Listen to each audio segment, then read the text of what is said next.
Luigi Fox.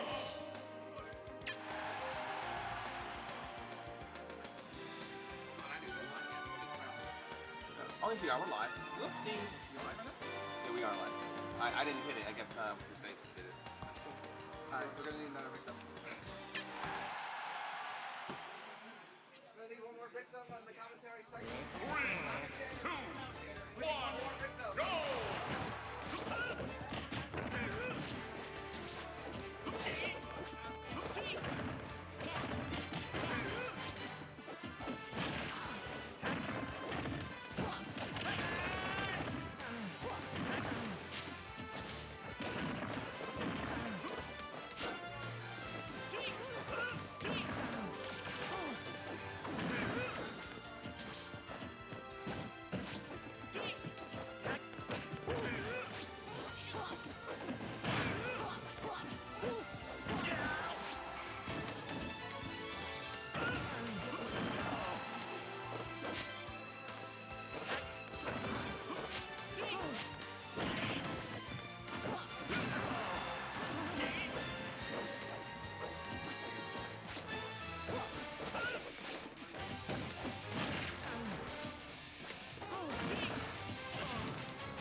Returning to base.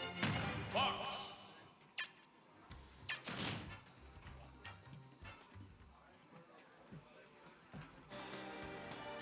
Survival.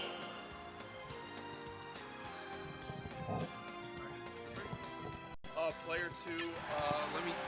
Hey guys, how's it going? Let's just get the bracket going.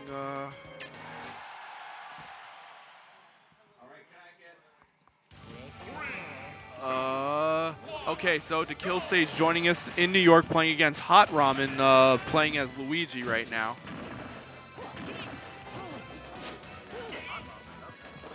Okay. Do you know what game this is, Marco?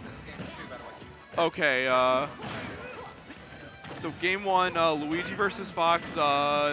Kill Stage with the momentum right now, not allowing Luigi to land right now. Hot Ramen is throwing a little bit too many air dodges, but he lands safely with down B, but only with the lack of damage To Kill Stage took, he was able to get some more damage out of there. Oh. All right, with the ledge trump back air, To Kill Stage with a very convincing lead right now. Okay, not respecting the intangibility frame. He's gonna get that up smash, though. It's not too big a deal at this point.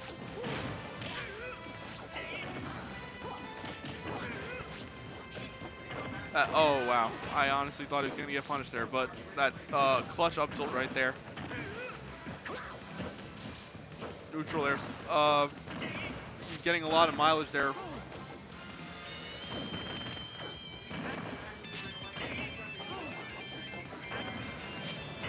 Okay, watch your air dodging there.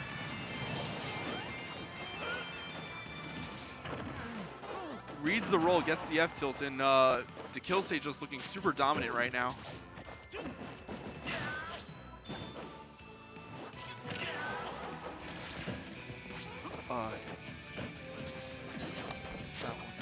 Yeah. Okay, DeKillStage rolling right into Luigi's head right there. So Hot Ramen gonna take DeKillStage's first stock, but with no reason to approach, he's just gonna shoot those lasers.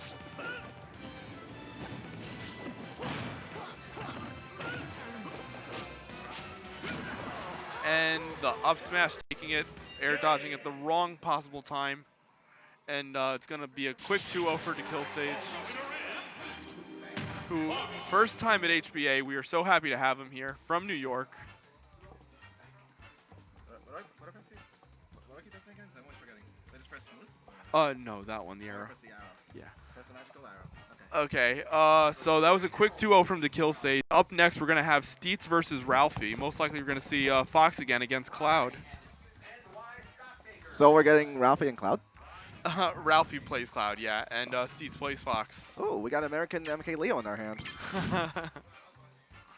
I mean, I don't know if he plays Marth and Meta Knight, but, you know, it's entirely probable. Yeah, I heard a lot of good things about his Cloud, though, so I'm just like, yeah, this man could be one of them. All right, so it's Ralphie? Well, let's see who's player one first, so. Good idea.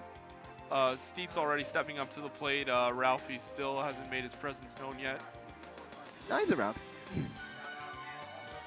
So we're getting New York people here coming, apparently. Wow. Yeah, trying to get that last-minute practice before they head over to SmashCon, as I'm sure most of these guys are headed there.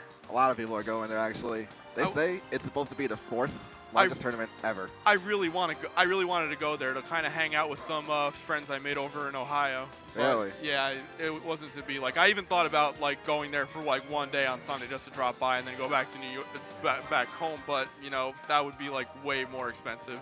Oh wow.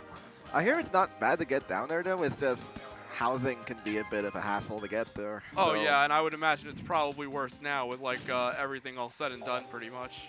But oh well. It'll be just as fun to watch from my bedroom when I'm not binge watching Arrow on Netflix for the 100 billionth time. Good show, by the way. Yeah.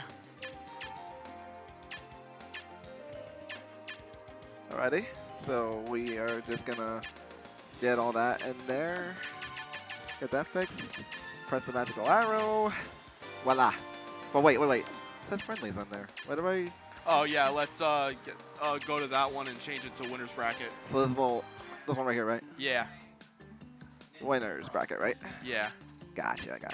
Alright, do that, and this is why you're a lifesaver. Yeah, we haven't actually gotten people from the New York region to come here in quite some time now. Yeah. Actually, because usually we would just get local New Jersey players come around every now and then. Oh, you have to flip them around because Ralphie's player one. Ralphie's player one? Yeah, and now just change the names. Gotcha. All right, so let's switch them around. Yeah, even a familiar face. We have Calm here, former Mii Brawler main. It's basically like day one Wii U days all over again. Nice to have him back in the picture. Really? Yeah. When did he come back? Well, this is his first trip back to HBA in a while. Wow. So anyway, to this match, game one to Battlefield. Hard to say who this stage favors, but I imagine, you know, once Cloud gets Fox in a situation where he has to land, it's going to be like really tough for Fox to get some good momentum going. Yeah, but I feel both these characters can really capitalize on it though. It's just like they both need it in completely different ways, to be honest. And right now it looks like Ralphie is keeping a very solid lead right now, and Steets is just trying to get some combos in. Okay, it looked like he could have got something going there, but he didn't want to like eat another aerial from Cloud, because you know how he can get out of those. Yeah. This new meta, press the A button to get out of bad situations. It's the get out of a combo button, man. That's just one way to do it. But right now it's looking pretty kind of even-sided right now. Though. Like I feel like this can definitely come down to a game 3 though, if if both people are able to play Yeah. well enough. See, that's actually what I was looking there from Ralphie, because like Steets is a very defensive player, kind of like hanging around in shield a lot. So he basically had a lot of opportunities to grab, and Ralphie just kind of took that opportunity right there. And now he has like firm stage control. Ooh. Yeah, it's still even right now though. Like the way I'm seeing what Steeds is doing though is he's not going in aggro or recklessly. He's just trying to play it really, really patiently because he does not want to get hit by any limit move that Cloud does. Kind of like what you saw just now. Yeah. Yeah, Cloud probably easily one of the hardest characters to approach, even with a good rushdown game like Fox. Yeah. Cloud just gives a lot of characters like a bunch of trouble. It's just why like when you go against good Clouds or whatever, they can become a major hassle to go against because they can just up air you all day. They'll have, and it's like once they have stage control, it's kind of over. Basically, what it comes down to is are you better at making a read than your opponent? And if the Cloud player is like almost equal on that level, it's basically like Shikamaru versus Tamari at the Chunin exams. Oh God. And we had just saw an example of that along with a wonderful, wonderful spike from Mr. Ralphie, and he will take game 1. Apparently, when Cloud does the spike though, the first active frames of it are what causes the spike, but or later on after that though is just like something that kind of just knocks the opponent away. Mm-hmm. Like when he started out, it spikes, but anytime after that, it'll probably just pop them up. That. Yes. It's weird though. But it's actually it's practically pretty good either way. Hence why Cloud is such a good character, especially at the percentage that Steets was at. If he didn't see it coming, he would have he might not have been able to DI on reaction.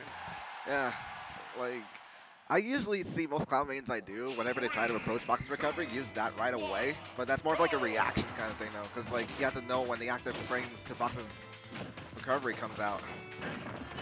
But, alright, so right now we are in the Smash of Veils right now. Yeah, and again, that Cloud up air being the ultimate get out of jail free card is Steets did not get those up tilt combos that he wanted. And right now it looks like Ralphie is having a pretty solid lead right now, honestly though. And the worst thing that Steets can do at this kind of thing though would be if he approaches the wrong way, because literally any little thing right now can just end up killing Fox, because you know how light he is. Oh, dropping shield at the worst of times, and that is going to cost Steets his first stock. That's unfortunate for him though, but because right now Ralphie has a very, very dominant lead right now. Yeah. And I noticed that Steets is going for a lot of up tilt combos because he's trying to like get something up and going. But like if Cloud is at that high of a percentage or whatever, he can always just jump out of it and then just mix them up all day. I feel like if you want to do up tilt combos with Fox, you're better off doing it at a low percentage. Wow. Or whatever, and that almost looked like it could have ended it, but luckily Steets looked like he was DIing downward or whatever, or at least away. So at least he's not gonna get killed in a way that he wouldn't want to get killed. But let's hope that he can actually take a stock here, actually. Yeah.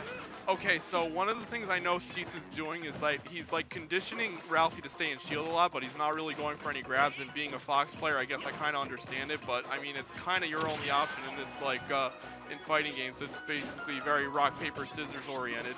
Yeah, because especially with this kind of matchup though, it's just really difficult to approach Cloud because he has a lot of things that can really keep Fox out of approaching because he's such a hard rushdown character. Like he legit has to go in if he wants to even do remotely anything.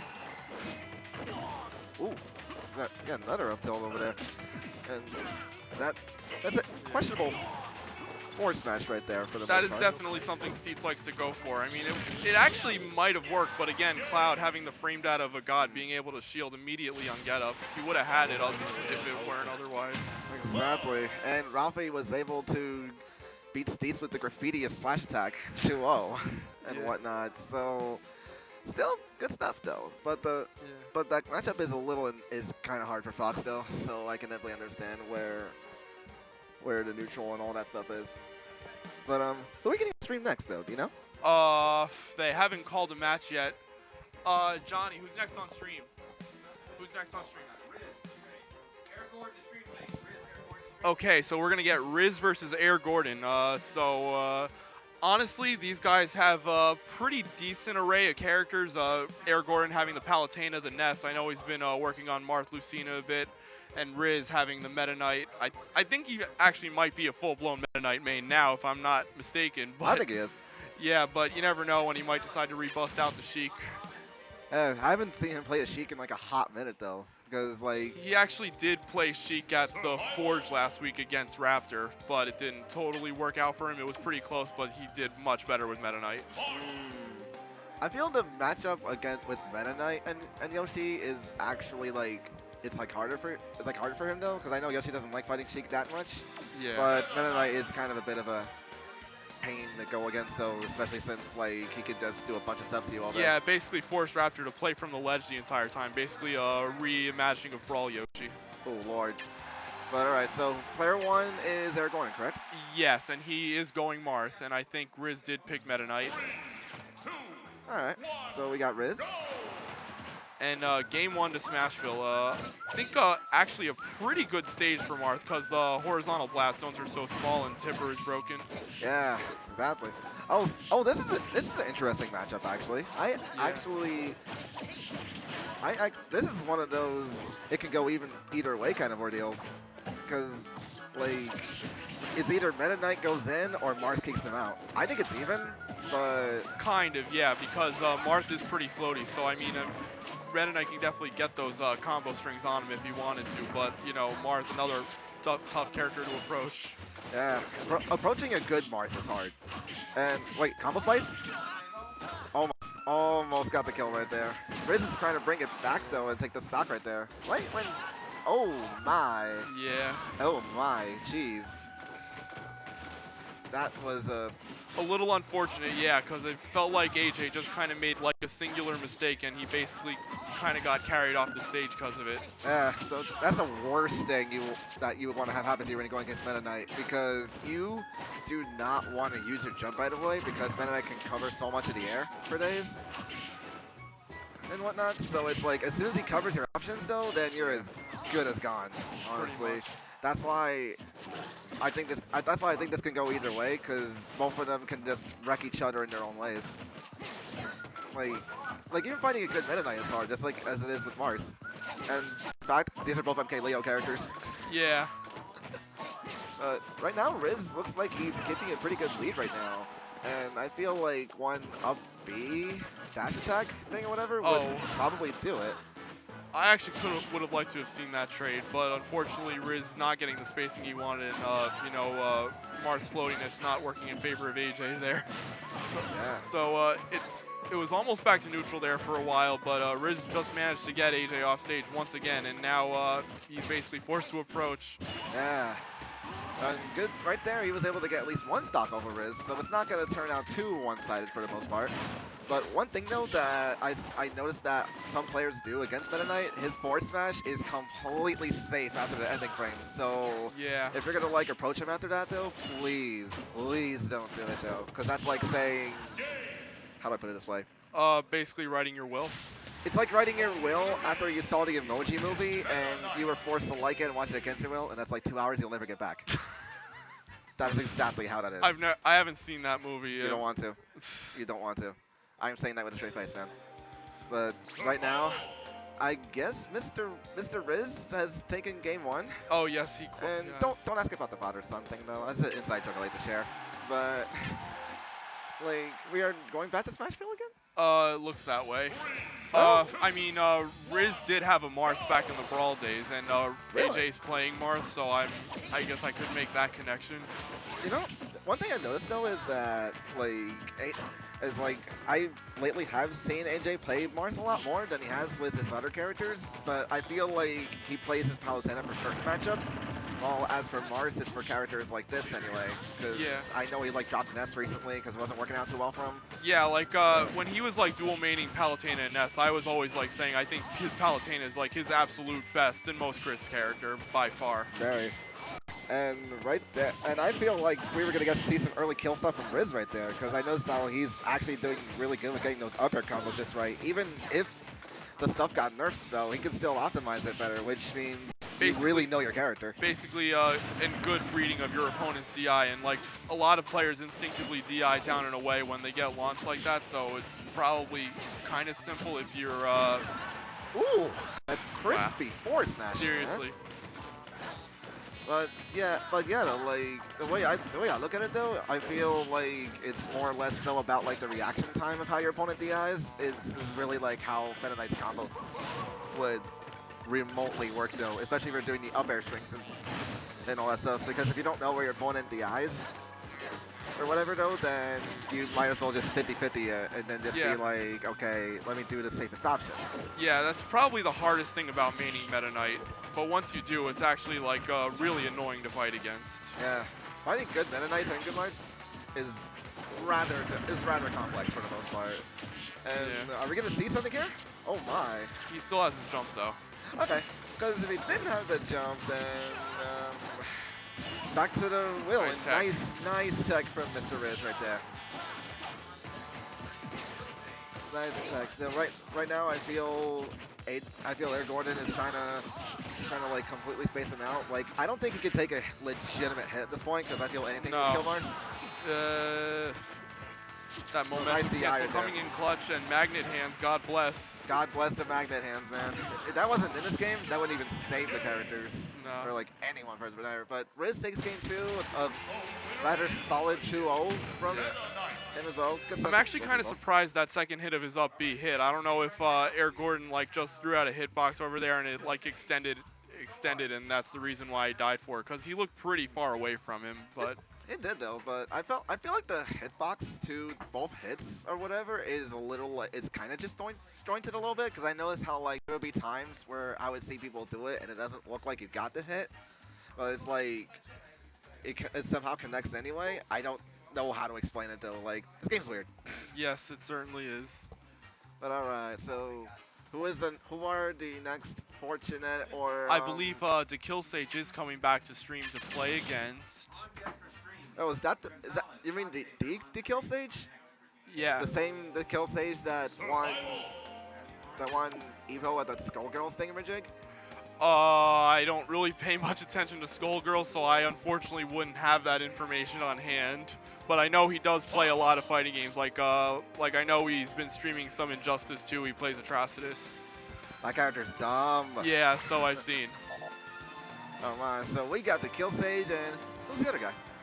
This is Soul Arts. I literally know nothing about him, so don't forget to put the CR in front of his name. CR? It's actually a lowercase c. CR, like that? Yeah. I don't know what CR stands for though. Neither do I, but I asked him if he had any crew, and he said that was it, so. I'll just be like, alright, let's put Skullgirls Mastermind because it's kind of fitting. Yeah. Either that or I could just put in like his Injustice main or something. And be like, they're the same guy, man, I'm telling you. But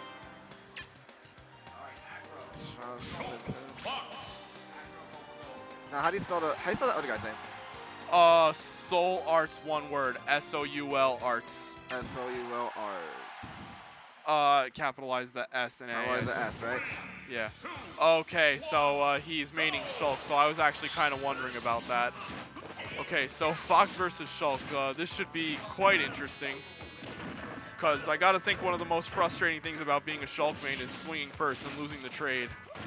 As a Peach player, I kind of understand the frustration, but let's see, Soul Art's showing some pretty good spacing right now. Really? Oh yeah, oh yeah, Ryan's not deceiving me. We do have a Shulk in our hands. What do you know? We got a Shulk and we got the Kill Sage. This can go either way, honestly. But then again, the Kill Sage does have one of the better foxes in the Tri-State, as far as I know. Oh yeah, definitely. Definitely not a player to be slept on. I know he also has a Sheik too, but I mean, I haven't seen this guy play in a while. I don't really keep track of Nino. Ooh, that was creamy. Yeah, I don't think the Kill Sage really meant to put himself in that position, so it was a little bit unfortunate. But a wise man once said we take those, so I'm sure Soul Arts isn't complaining about it. I knew that came somewhere, but yeah, that was a nice thing right there from Soul Arts. So I feel like if he continues to play smart though, he just might be able to take this game. But he just can't afford to take any one of Fox's hard hitting moves because that will definitely get Shulk to lose a stock rather early, so he Yeah. can't really be throwing out moves or whatever unless No. he knows it's going to hit. Absolutely. But smart stuff right there though with a jump though, because when you have that, it helps your recovery like a million times more. Yeah, Monado management is super important when you play a Shulk. 100%, I'm telling you. And Ooh, the counter. I believe it does the most knockback when you're in shield Monado, Whoa, if whoa, I'm whoa, not whoa, whoa, whoa, mistaken. whoa, whoa, whoa, whoa, whoa, whoa, whoa, whoa. Did each man just get 2 stock by swords? A That was- Shulk? Doing work? My man! My man! Oh boy. This is going to be interesting. Are we going to get an upset in our hands? Maybe? You never know. It's pretty stacked Maybe? tonight. It is really stacked We've got tonight. like over 30 people here, so obviously Oh, there's that was too much cream. That was there's too much cream. there's a lot of pressure on these guys because I'm sure a lot of them have multiple wives to pay alimony to. Oh, I don't want to know the amount to that though. But right now we are at game 2 in the town in City, the place with the lowest ceiling on the face of the planet, and we are going to see if the kill stage can make some quick adjustments from game 1 going into game 2, which seems like he is actually making some rather good adjustments. or whatnot. Essentially, yeah, like when you have a top tier and you're playing a lesser utilized character, the idea is to play safe, especially if this lesser utilized character doesn't have the frame data that you have, but Yeah, he almost got the spike right there though. He almost had it. yeah. Yeah, the thing is, I feel like whenever he tries to get Fox off stage, he's always expecting the recovery to happen because he knows what to do against it. I mean, Fox's recovery is pretty linear, both horizontally and vertically. That's kind of Fox's biggest struggle as a character. Yeah, like, I feel those are like the only... I feel like those are the only things, though, that make Fox's only 2 fatal flaws, but other than him being a good character and one of the hardest to master in the game and whatnot, because he has a lot of things that just make him like beg to get punished on like almost anything really. But I feel like if the kill's gonna like be able to take this set, he's gonna have to play really, really smart with Fox though. It doesn't matter like who you're playing against in particular though, you have to be safe with Fox at all times, because if you make one little mistake with him, he could die as early as 30. Definitely. Because most Fox mains I know, when they say they're off stage, they're almost as good as dead. If they get edge guarded well. Yeah. But right now the kill is taking a stock and he just went to smash. And Yeah, and he still had good stages. intangibility frames, so I can't say I totally agreed with that approach, but Questionable, but it has done something right there. But right now, Shulk is going into Busta move, which increases damage output that you do whenever you do any of your moves. For anything though, and has good shield pressure, but you're a little lighter than usual. Like, you kind of lose a little weight, so... it's definitely a double-edged sword, the ultimate double-edged sword character. Oh! Oh, okay, stalling the up B, but he's still going to get punished for that. Yeah, I feel the kill is trying to edge guard Shulk though in that way, which I see most Fox mains I do like to use up tilt to edge guard him. And if they're able to do that though, they can kill him with just about anything though if they're at death percentage. Like, Shulk is at death percentage right now, so he can't afford to take a hard hit right now. No. So what he has to do is he cannot give up stage control at this point. So he has to keep it really, really carefully. Like, don't air dodge like that, or don't do anything that's just gonna put you in a bad situation. Because if the shield is out, then it's, oh boy. What's gonna happen here? All right, he's going to the jump. The kill stage is just trying to look for an opening, and there it is. He finds it. He finds the opening. Atrocitus takes game 2. God, that voice. So we are now at game number 3. Yep. Game number 3 right now. So proud of my son. Oh goodness. Yeah, we actually got a Shulk in this thing. It's very unusual because we don't even see that many people that even play the character to begin with, because he has such a really high learning curve, especially since all his optimal stuff is rather difficult. So now we're going back to Town and City in game 3. So this could mean one of two things. Either Fox wants to get the early kill, or Shulk just wants to get things down and over with, and hope that an upset happens. It's kind of hard to find a stage that benefits Shulk more than Fox. I mean, Fox is so good on Battlefield, which a lot of sword characters benefit from, but like I said, it is Fox, and you know, the combo setups that Fox can get from Battlefield is just absolutely ridiculous. Yeah, like... Oh, he's going into Buster though. Okay, it's alright to go right early because he wants to make sure that he can get Fox into you need to die percentage, which he is at right now. Yeah, and I definitely like the tech chase that I'm seeing from Soul Arts right now. Yeah, Soul Arts is going into Smash though right early. Like he legit really wants to get rid of the Fox. This man's life right now, and wow. Good DI from the kill right there. Oh, questionable overcommitting right there though. That looked rather risky. It certainly did, and I think Soul Arts kind of realized that, and he didn't totally commit to it because he probably could have actually had it there if anything. Yeah. And right now, Soul Arts is coming with a rather solid lead though, but the kill stage has been in situations like these before though, so he can be very capable of bringing this back in this kind of situation.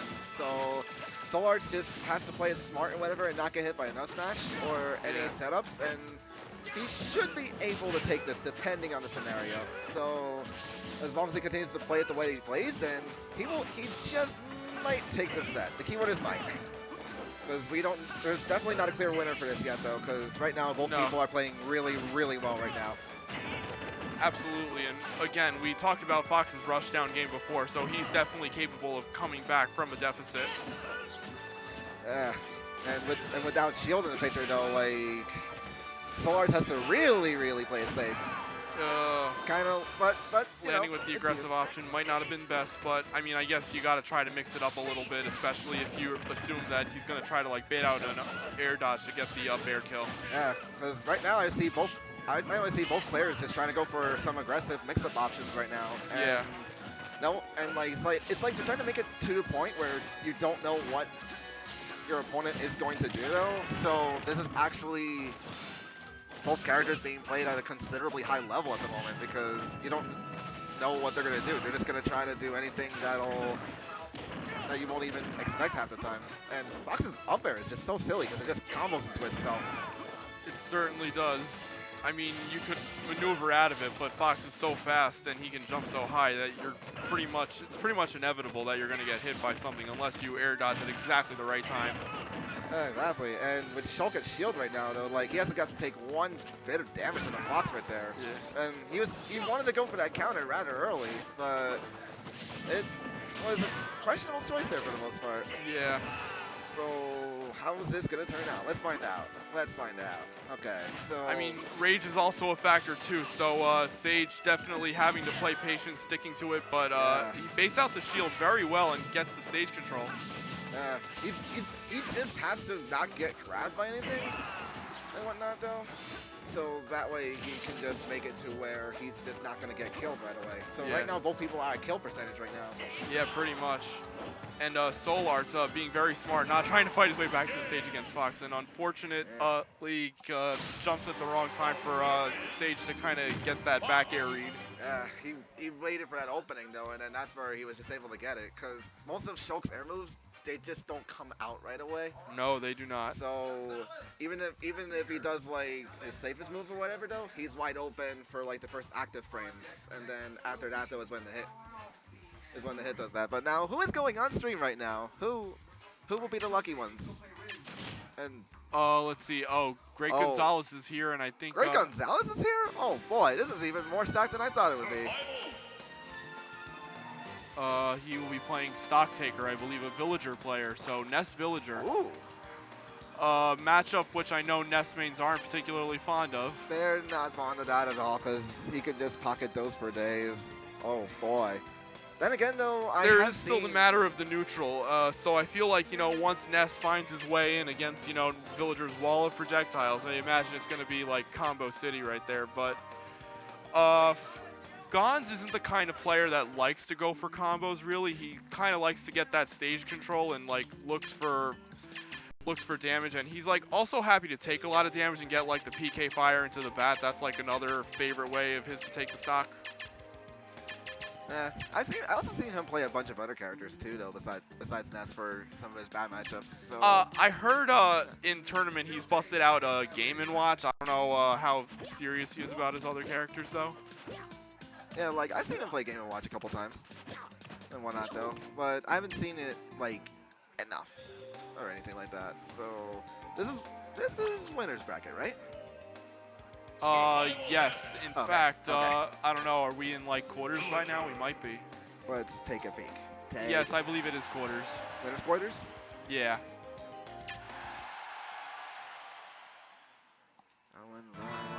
All right, so we're putting winners quarters. That's what we're doing. No, you don't have to do that. You do that? Okay, all right. I just wanted to be sure. Okay, See how so far now we come. are now in game number uno with Great Gonzalez, who came here, who was able to come here from afar, and Stocktaker, who has also come from afar.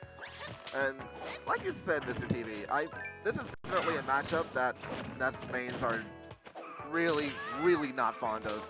I mean, it's definitely better than Rosa because, I mean, aside from the Rosa gimp that Ness mains all love, there's still the matter of like the spacing. Oh my, he reflected the slingshot. That's why he died. That's Okay. wild.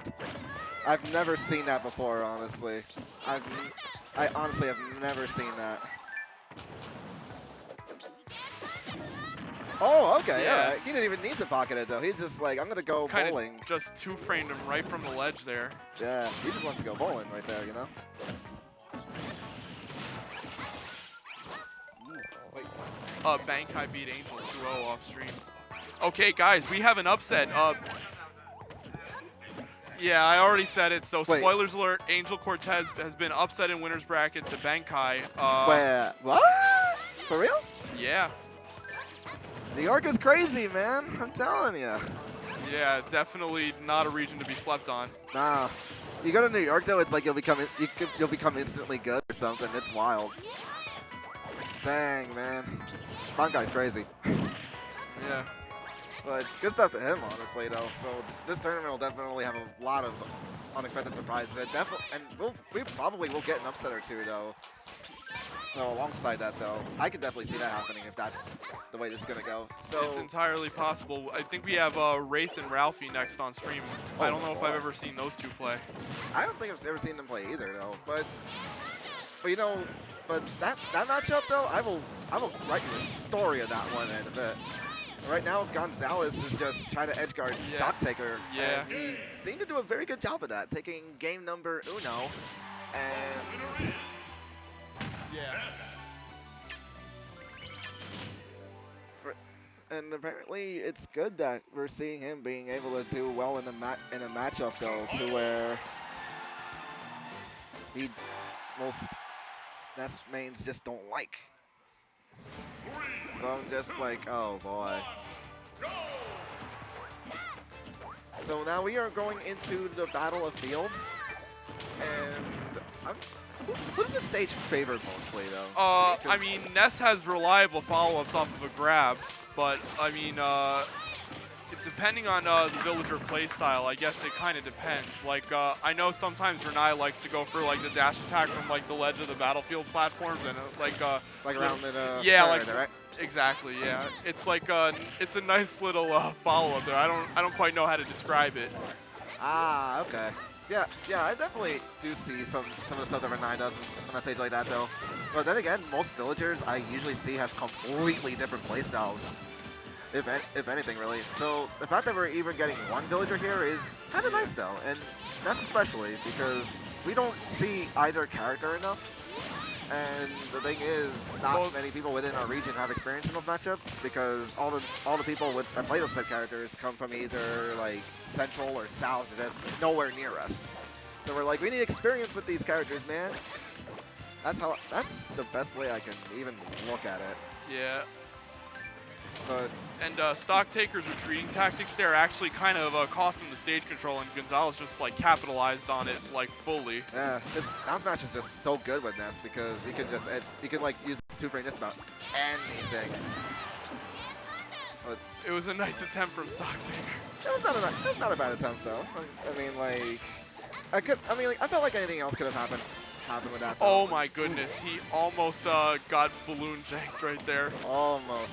But the one thing though is when you do get balloon chains or whatever, you do tend to go up a little bit. So even Yeah. when you're around there though, you'll still grab the stage regardless though. It's just Yeah. if you get anywhere before that, then that's where it starts to kind of kick in a little bit.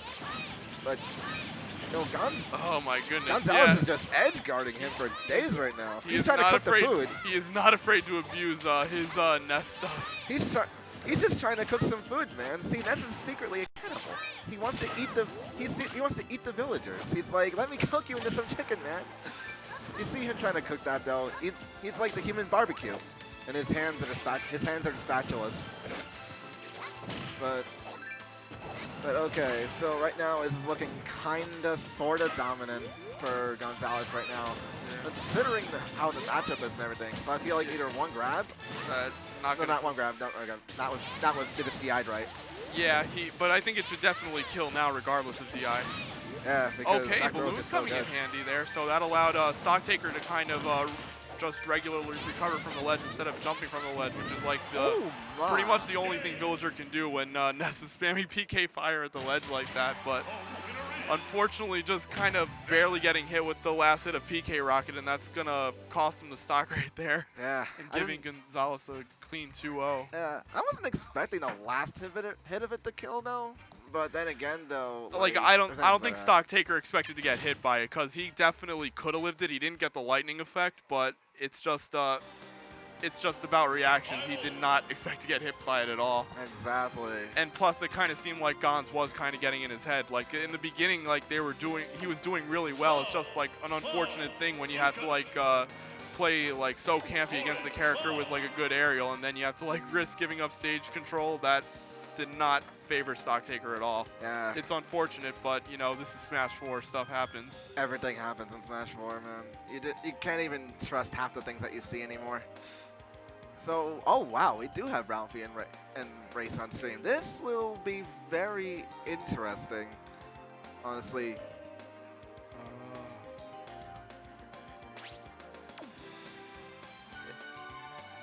Okay, alright, let me just fix this real quickly. So it's the other way around? Or? Yeah, I already got the cams going. Gotcha. House of 3000.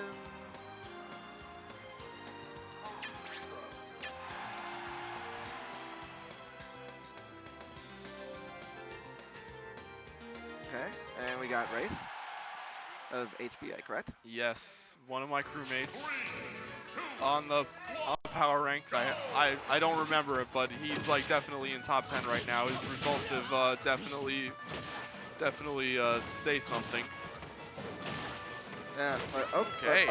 All right. So we got Cloud and Bayonetta, the banes of almost every player's existence.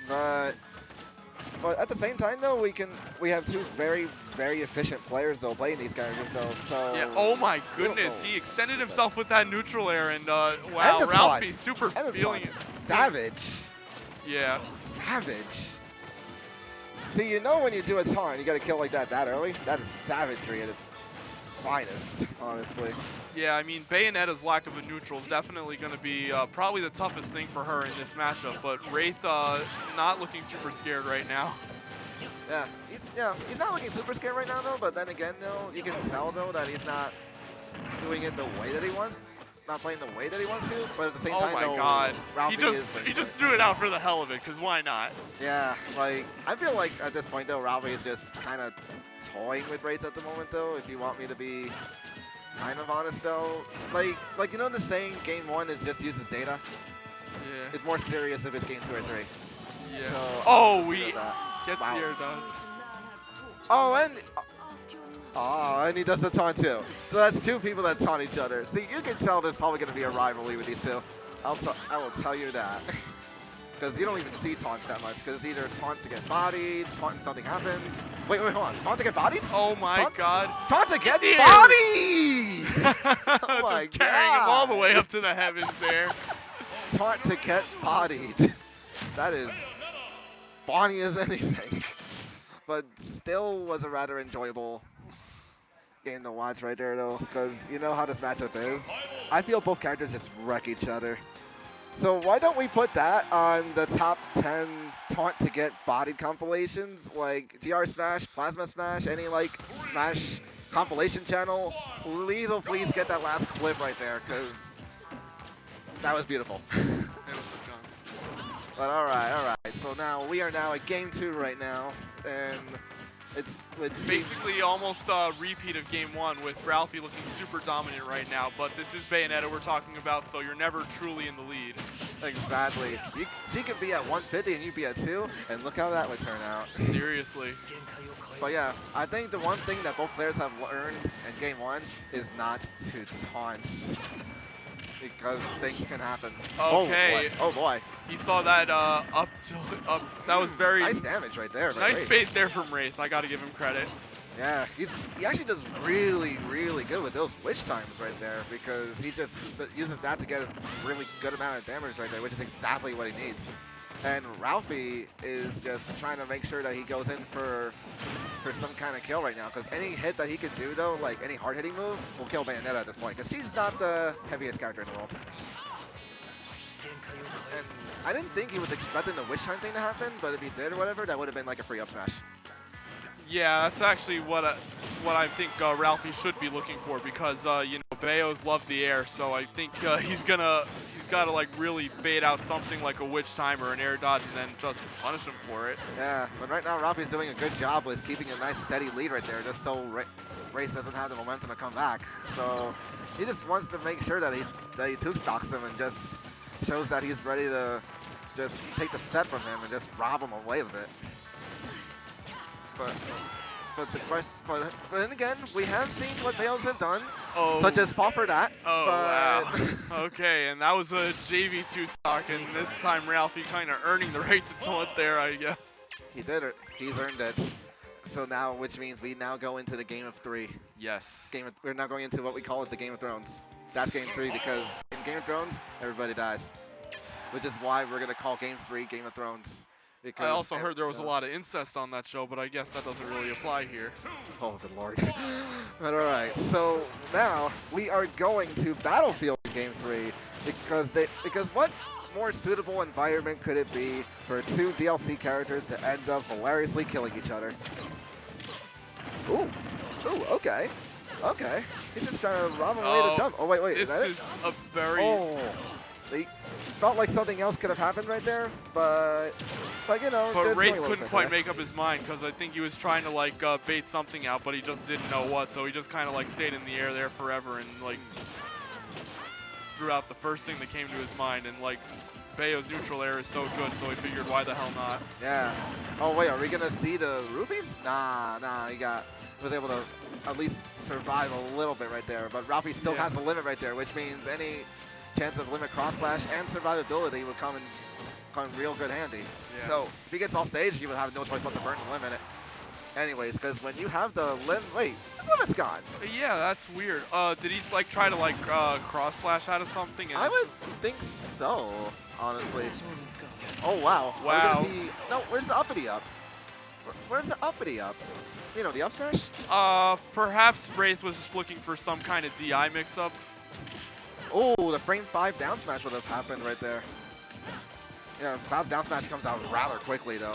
Yes. And, ooh, down there. And, are we seeing a repeat of game 1? Are we gonna see a repeat not of game exactly a repeat of game 1, because like this game 1 they're like so even. Maybe more close to a repeat of game 2 if Ralphie can get another JV2 in there. Pac can't really take a hit right now, even if he is on limit break, because it does make it heavy. So even game. But I tell you, it's a repeat of game 1 all over again, which means any little thing can happen. Are we gonna see up air essential? 1 shot, 2 shot, 3 shot, 4 shot, 5 shot. Okay. Okay. So. Oh, okay. So. One thing though that I am noticing though is most of Bayo's options are things that Cloud can capitalize on, and some of the stuff though that Cloud does, Bayo can capitalize on. So they have a better chance of they can just whack each other if like either player misses out on like anything. There was that up smash we were talking about, but that time he kind of used it as sort of a bait, and he kind of used it to get stage control against Wraith. Yeah. Oh wow, good snap right there with the up B. That was wise. Otherwise, it would have led to some other unpleasant circumstances. Oh wow, good. He was able to act out of shield with the get up though. Like that's reaction. Yeah. Oh wow, Not good block, gonna, good block not right gonna there. have him falling for that a second time, please. Yeah, yeah, you don't want that. Don't want that though.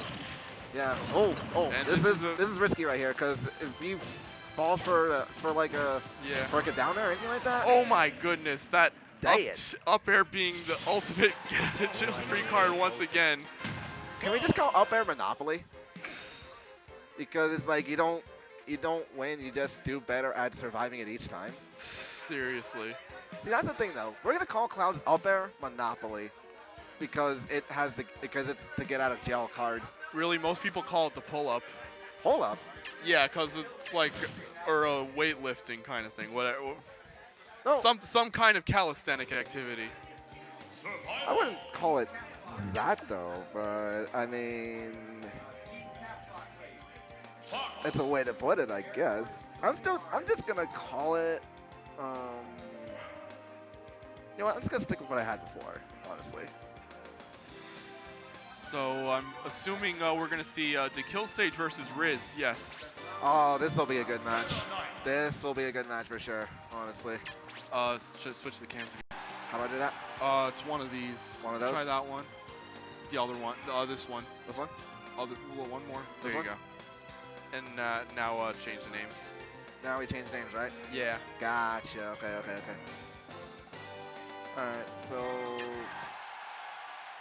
Alright, so this is Riz, right? To Kill Sage is player 1. CR to Kill Sage. Alright, CR. Okay, so game 1 to Battlefield, probably a good stage for both these characters. These guys are just kind of dancing around each other right now. And Kill Sage will get that first hit, and he has the percent lead at the moment.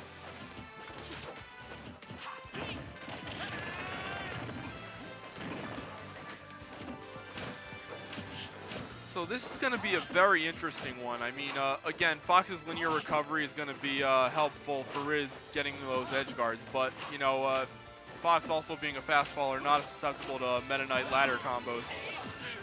Yeah.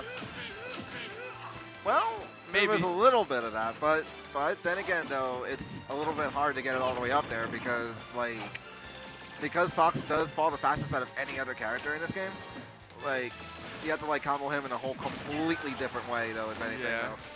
Though. And Sage just kind of fell for like the oldest trick in the book there by running into that charge forward smash, but he's at a pretty solid percent, so he can still get this back, and he's doing just that.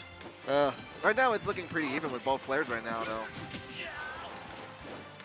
And yeah, like you said, though, like I feel like every time, though, like you're seeing Fox recover, though, I feel Riz can definitely do certain things though to keep Meta Knight out. Fox out. Fox out. Yeah. And that, but then again, though, I'm not sure if Meta Knight has too many other options that can do that besides back air and neutral air.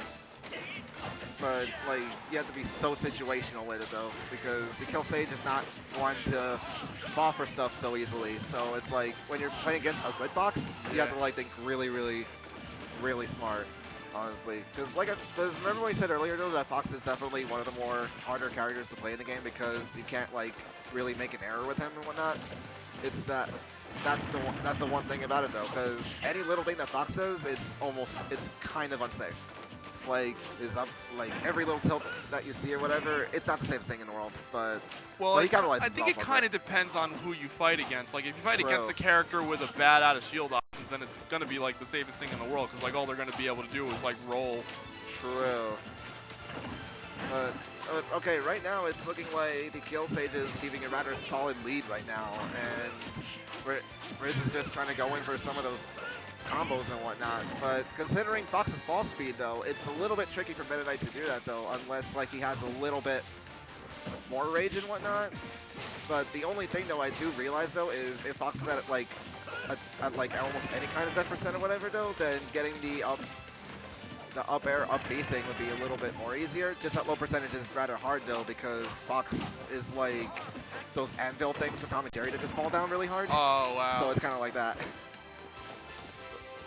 But yeah, Kill Sage is keeping a rather solid lead against Riz. Yeah. And this takes Forcing him out of game shield. one. Yeah. Like, wow. Still though, it's definitely going to be an interesting set though. Like, there's no way at all that this is ever going to be one-sided though, because both players are definitely very good, and we're going to see where Riz will go next.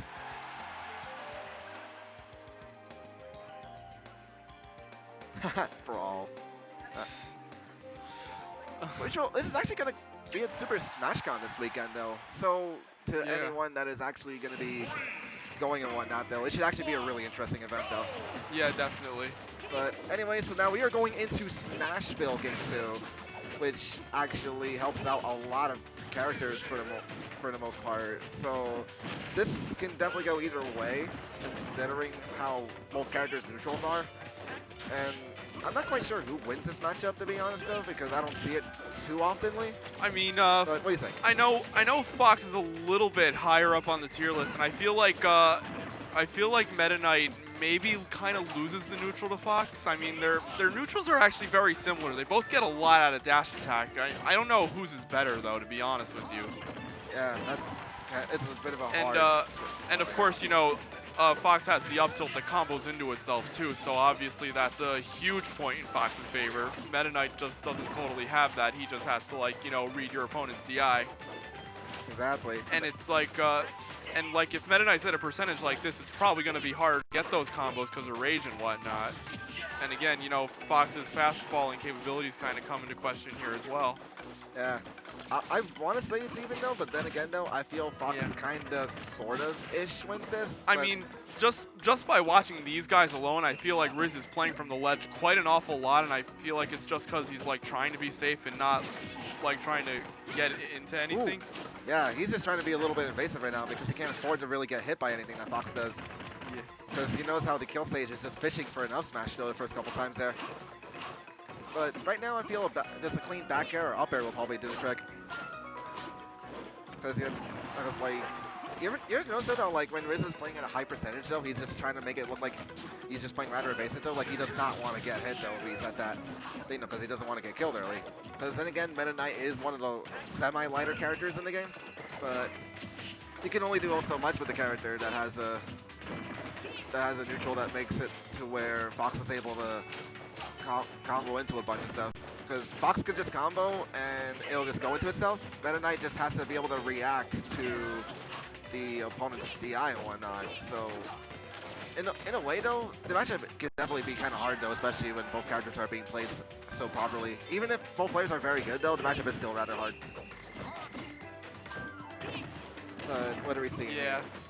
Riz unfortunately trying to fight his way back to the stage against Fox, which definitely kind of put him in slight bad position there. That was some nice DI right there by Riz.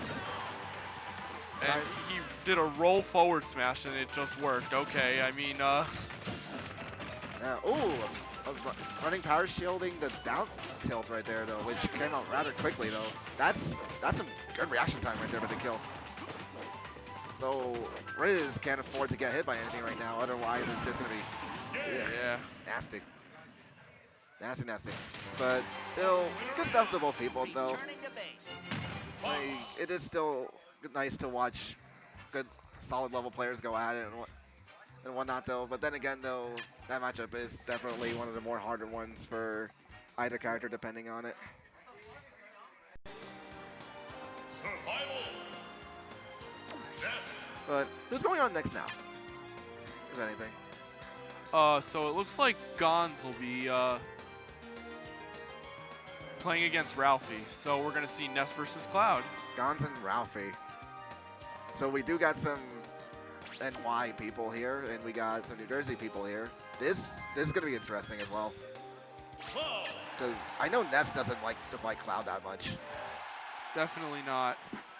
It's like most other characters anyways. So, alright. Let's see if I can get this going. So game 1 to FD, a stage that I notice is a huge favorite of Gons. That PK flash had to be a missed input. Okay, but definitely not looking too flustered from that. Kind of wondering what that PK Thunder was all about. Again, maybe that was a missed input. He tried to do PK Fire, but for some reason he thought he's hit up B, because you know, that's what the game does to you sometimes. Gonna throw him off the stage. Definitely a good idea against Cloud. All right, so what's going on right now?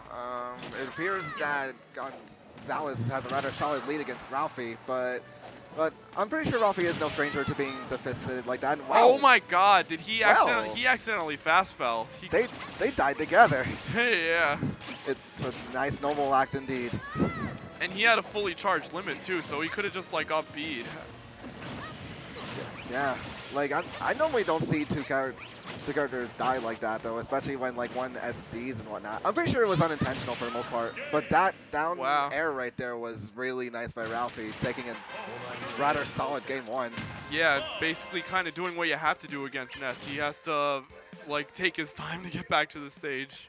Even Cloud, who might not have the absolute greatest recovery in the world, not terrible though.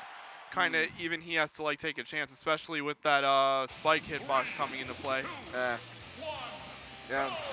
I feel like both characters' recoveries get exploited by one another because they can both get spiked in a way.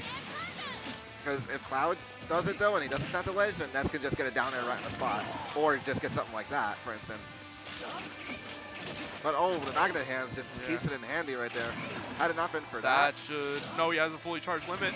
Ooh, no, way back. Nice edge guard ability by Great Gonzalez. So right now he's keeping a dominant lead right there. But I noticed one thing in this matchup. Ness should not go off stage though when going against Cloud, because that could just be another down air like what we've seen in the last game. A little easier said than done though, considering how Ness struggles in the neutral against Cloud. Oh, big time, honestly. But I feel like if Ness like is able to go in for enough grabs and get some PK fire action, like we're able to see right there, he can rack up some damage against Cloud. Yeah, Gon's showing to be a real master of frame traps, as we just saw with that first stock over there. Ralphie just could not for the life of him get back to the stage at all. Unfortunately, I think he chose to land with some kind of aggressive option there, and I think that's kind of why he got hit by the cross slash. Definitely not a good idea there. Right now, either one of two things can happen. Either Gons can take this, or Ralphie can bring it back. So this could definitely go either way, to be honest. Now, let's see. Are we going to see another down smash? We will not see another. It was a very nice use of the jump there from Ralphie to avoid the PK fire. He did not want to put himself in a bad position again. Yeah.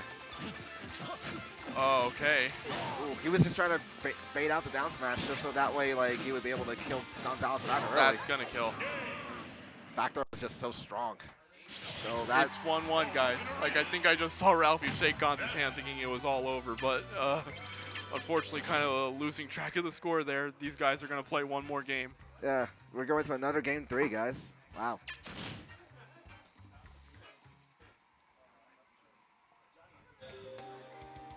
Survival.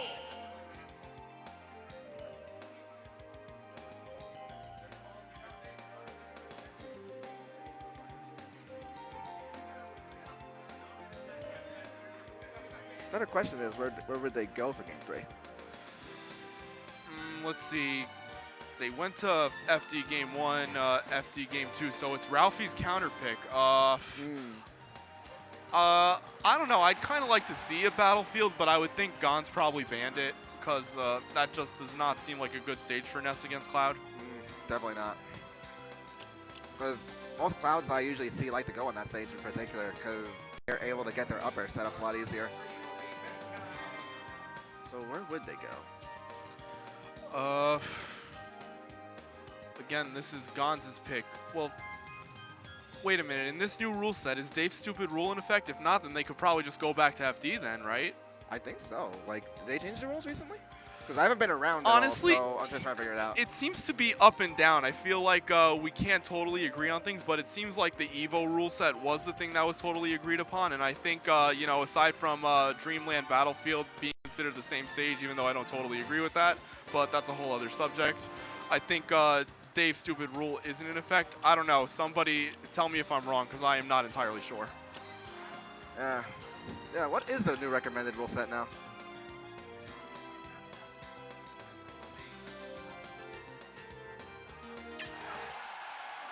trying to see if anyone can clarify for us on what the rule set thing is. Okay, these guys are going to Oh. Lylat. All right. Oh my. This will be interesting. So I'm thinking what Gons here is hoping to kind of exploit Cloud's pretty all the way linear recovery, kind of hoping he'll kind of get screwed over by the tilts. Lylat is the course that just, it's just, there's no explanation for it though. It's just the one stage that you don't want to play on because you can do good in one game and another, and then somehow the stage will just mess up your recovery. It's definitely the most unpredictable of the current legal stages right now, and I personally not a great fan of Lylat, although I think I've kind of developed a slight more tolerance to it because I feel like in some matchups it might be somewhat helpful. I just have to like be careful. I just have to like realize what I can't do on that stage, really. Yeah, and right now it looks like we already have an even game with both players here. Oh, so Gons really tried to go for the cheese there. Cheese? It's too early for cheese though. Just a little too early though. But who knows? Anything can happen. See, Lylat definitely didn't benefit Ness there.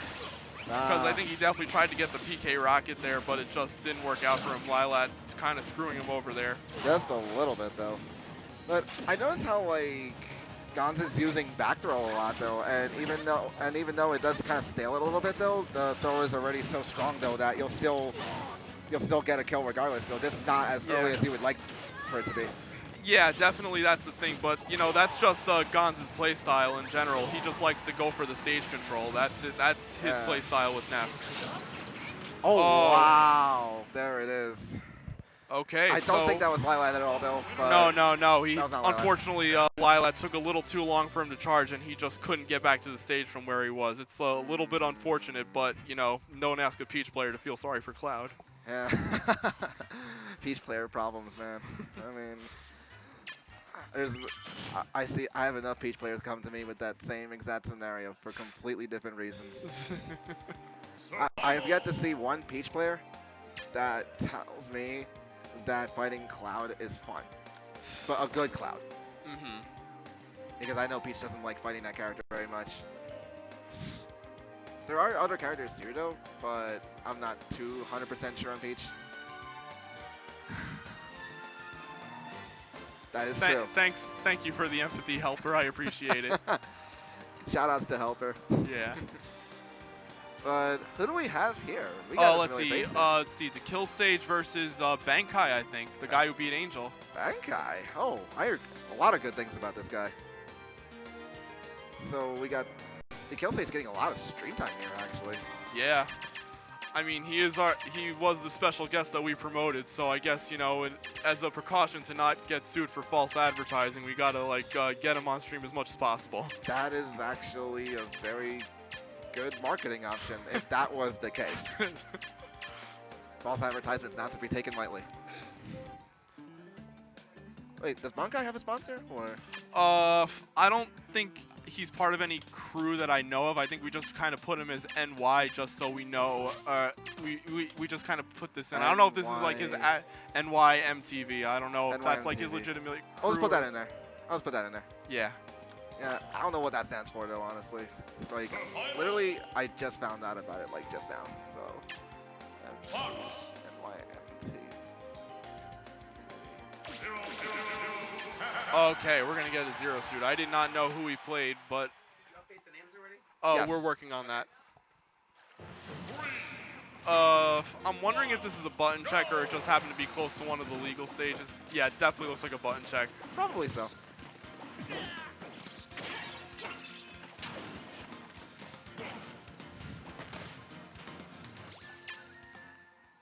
Yeah. Okay, their controllers seem to be working, so it's time to get down to the stage picks. Hey Marco, have you ever thought about like hacking the game? Like when they get to the stage selection, it plays the Final Jeopardy music. Like when they're like really thinking hard about their stage picks. Actually, that's what I've been working on. That's what I've been working on. Okay, so I just made a godlike read then. You did. That is what I've been working on right there. But apparently this game had like some mod thing updated recently, but we will get to that later. But now we are now going to game one, Smashville, with two of some of New York's finest over here, Yeah. with Bankai and the Kill Sage. Yeah, this Zero Suit is actually looking pretty crisp, as I just saw him open up with a down B ledge cancel into like a neutral B. That was actually pretty crazy. I never see any Zero Suit do that.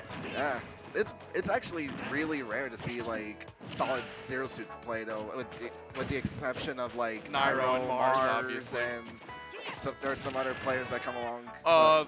Luthi, the guy who beat Zero at Civil War, right? Oh goodness, those are some dark times, dark and good times.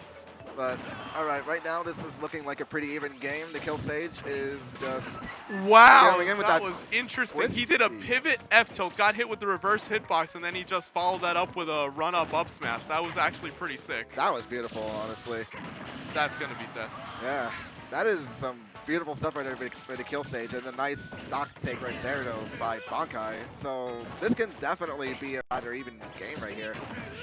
Just because like both of their characters are so good, and the way they play their neutral is coming out rather nicely. But the one thing though that Bankai has to make sure not to do is to miss a grab, because that's the absolute worst thing you could ever have happen with Zero Suit Samus. Yeah. Yeah, you're gonna be trapped in quite a bit of end lag right there. Just a little bit, but you want to make sure you play it completely safe though, because most of her moves are just so good and come out rather quick. And Yeah. she has a frame one jab to back her up too, so a lot of her other options are just so good. So you have to literally play both characters in the safest way possible. And okay, whipping out the up B right there, and the forward smash just takes Okay. game one right there. Serious. So I felt like you just kind of like whipped two moves out, but it worked, so it's all Sure good. did. All right. I gotta respect what he did, like going for the ledge there, cause like probably most players would have just like landed and then gotten punished for it. But that was like good awareness from Bankai there. So I felt like it was good reaction time, Yeah. honestly. A lot of respect right there. So are we still gonna be going to Nashville? Yes, we are. certainly seems to be the case. This is still best 2 out of 3, right? Or just gonna be like It's the it is. I believe it's still best 2 out of 3. This is a winner's semis, if I'm not mistaken. All right, I'm gonna check the bracket real quick, and Yes. let's see. Winner of this play Gonzalez, and then maybe we'll get some losers matches on stream. I hope so. Let's just see how this all. We're gonna see how all this turns out in the long run. Back to stream, and right now the game is looking pretty even right now. All right, so what do you think the Kill Sage has to do to be able to take this game? I mean, against a character like Zero Suit with so many spacing options and Fox having very short range, I imagine he's definitely got his work cut out for him. So I feel like Sage kind of has to read exactly what Bankai is doing and maybe find some way to get underneath him, like you know, kind of run up and get those up tilt strings. Yeah. And as for Bankai, I want to say, whoa! Wow. I didn't know that set ended. I like just lost track for a second there, and where did that other stock go? Like, I guess it must have disappeared me. somewhere in our analysis of this matchup. Because I was just trying to update some stream stuff or whatever, and then I'm just like, wait, that ended already? Man, these matches go by quickly. That's, wow.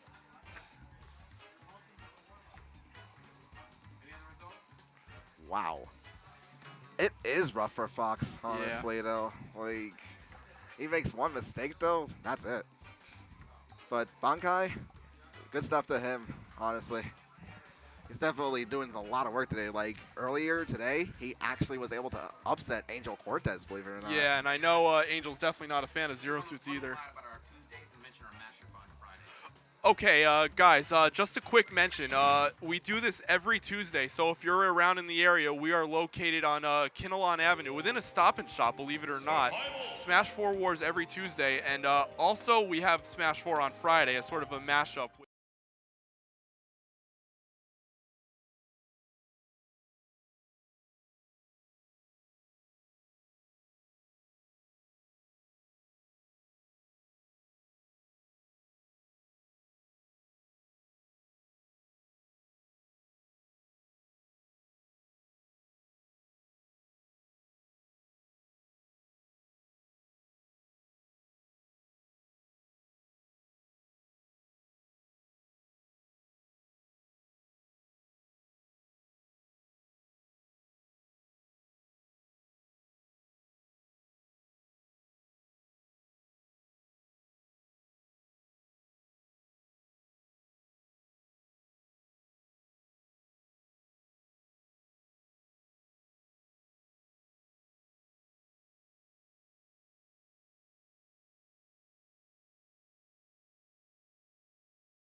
This should be fun. This is a losers match, correct? Yes, it is. So we should probably put in a losers bracket. Losers bracket. Okay. Okay, so if Renai and Salem is any indication, we know this is not a good matchup for Villager. Villager does not like DLC, my friend. That seems to be the word around the street.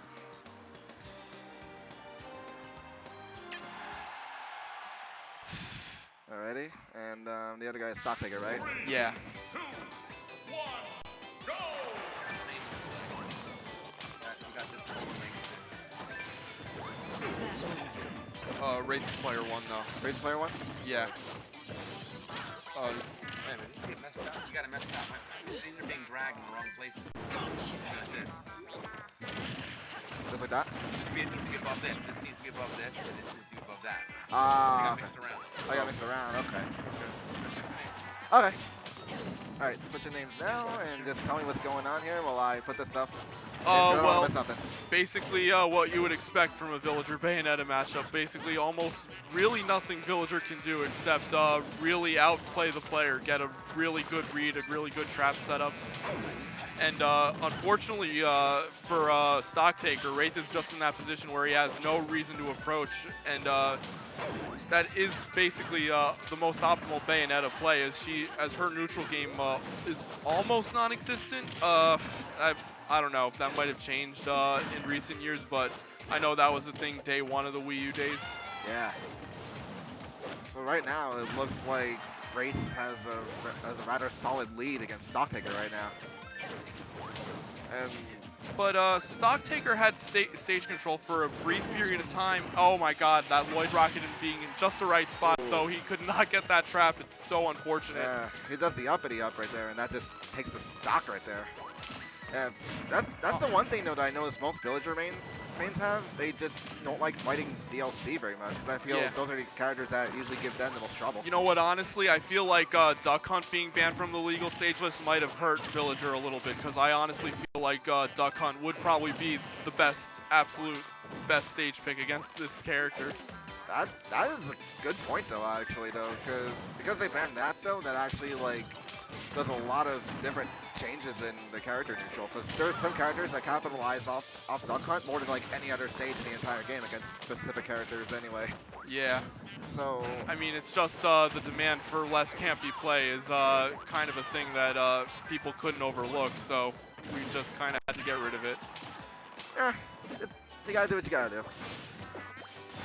Wow. And he had it too. God, I actually feel bad for Stock Taker right now. Wow.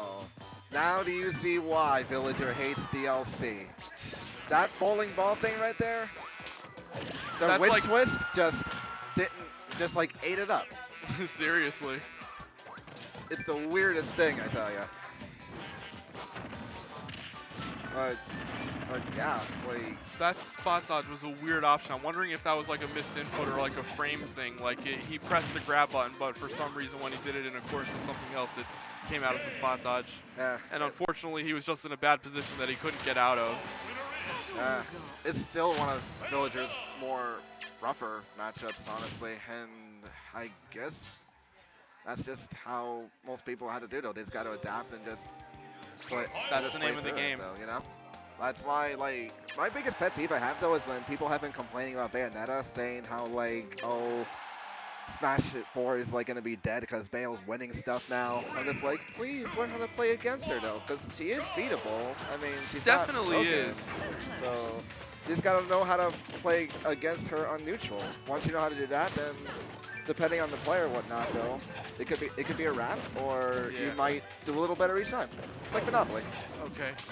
So Wraith kind of stealing Witch Time right now, and I'm actually wondering if that is Stock Taker's strategy, like all along, to be honest with you, because I don't know how effective it's going to be at this point, but that Witch Time is basically, yeah, that Witch Time is so stale right now. Extremely. So at least the adaptation is there on Stock Taker's end. I got to give credit where credit is due there. Exactly. So since Wraith can't really use Witch Time because it got sealed out, he has to try some other options though, which doesn't really seem to be too much of a problem for him though, considering that Bayonetta has like a lot of good moves to begin with though. Yeah, and not to mention, you know, bats within is a huge factor from like roll and spot dodge too. I mean, even though Bayonetta's roll isn't all that great to begin with in terms of distance. Ooh, good SDI right there by Stock Taker, honestly. I feel like smaller characters just have a bit of a somewhat easier time of escaping. Perhaps, but I feel like Rage also kind of contributed to that too. I think it does too, though, because I noticed how like even when like one or another character is not at Rage or whatever, Bayonetta probably capitalizes off that the most more than anything. Ooh. Oh, okay. Like this time he actually like kind of waited with the bowling ball that time. He kind of like waited for him to be in a position where he wanted to, so he couldn't like up B on reaction. Missed the tech right there though. That's gonna kill him right there with the stock there, which is unfortunate right there for Stock Taker. But right now, I feel like if Stock Taker is gonna do anything against Race in terms of edge guarding though, considering Witch Twist, you had to have to try like some other options. Yeah, but I mean, Wraith just lost his first stock, so you know, Witch Twist, Witch Time is probably going to be like exactly resetted. Yeah, exactly. Yeah, that's the one thing though. Even taking a stock from her is scary, because you never know when you're going to get rupeed or not. You never know which time's going to come up. Resilience is required, like the amount of resilience you would need to fight Flanders in Simpsons Wrestling, and I can't believe I just brought up a terrible video game. Oh, hush. At least it's not LJN. Let's go with that.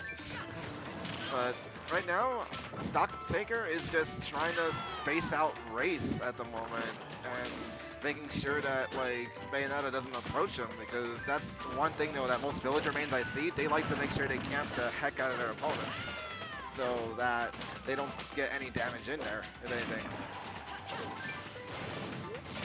But I feel like when Bayonetta like does her Witch Twist, it's usually her most dangerous state because it's like so hard to challenge. So the absolute, it's one of the worst things that you can do when you're going. Oh my god, that is please educate me on what just happened. Educate me. Honestly, there was like a lot of stuff I missed. Obviously, Wraith, he might have used his second jump when he was in the blast zone. I'm thinking that's what happened, and I mean, Bats Within came out, so I don't know if there was some kind of air dodge there, and for some reason it positioned him downward, and he couldn't get back to the stage. Okay. I honestly cannot make sense of what happened. Okay. All right. I'm educated now. But now I'm a little bit less educated because of where we're at right now. But it's not terrible though, because Villager does have one of the best recoveries in the game. And I'm not sure how as far as staying power goes, like being off the stage against Bayonetta is probably a place where Villager doesn't want to be. The last place. Not at all. I will tell you that. But this can go either way, honestly, because I'm not too used to seeing Bayonettas go into Lylat, so I don't quite know how she does in the stage, especially Villager too. If anything, just because the arc of the stage is so constantly moving. I mean, if anything, I think Wraith is probably hoping that the tilts are going to mess with Stock Taker's trap setups a little bit, because I feel like he's like trying to get things that just aren't quite working for him because the unpredictability of Lylat. Yeah. And of course the low ceiling is going to favor Wraith too. Just a bit though. Oh wow, the witch time. Okay, he uppity up? He definitely had the up smash there. I think he tried to go for some. I mean, he was at 128%. I'm pretty sure the up smash would have hit him. It probably would have, but then again, Bayonetta smash moves do come out rather slow. So unless it was something to do with the Lylat platform, unless it doesn't like pop up in the exact space that he wanted to, and because of where Stock Taker was drifting, he just couldn't get the hit. I am not entirely sure. I'm just kind of like spitballing here. Like I feel like up smash would have killed there. I would say so too. Ah, okay, so it's like still. And he's doing the taunt stuff too, and the Captain Zack taunt. Shout out to him. But, okay, so Stock Taker has to try to bring this back, even though he's down a stock. The lead is not too terrible because Villager does have some efficient kill moves that can get rid of Bayonetta rather early, because she is definitely one of the more lighter characters in the game. considering that and their tall hitbox. So Stock Taker just has to play patiently and just try to camp Wraith out. That's probably the best thing to do. It's going to be a little bit hard at this point with Wraith having that stock lead, though. Yeah, rather a little bit more difficult, to say the least, though. So. And yeah, also another thing about Lylat is that he's not able to like space with slingshots when Bayonetta's crouching and the Lylat is just tilting downward like that. Yeah. Trying to go for the tree right there, though, and I guess Wraith was able to react on time and not get hit from it. So good stuff there.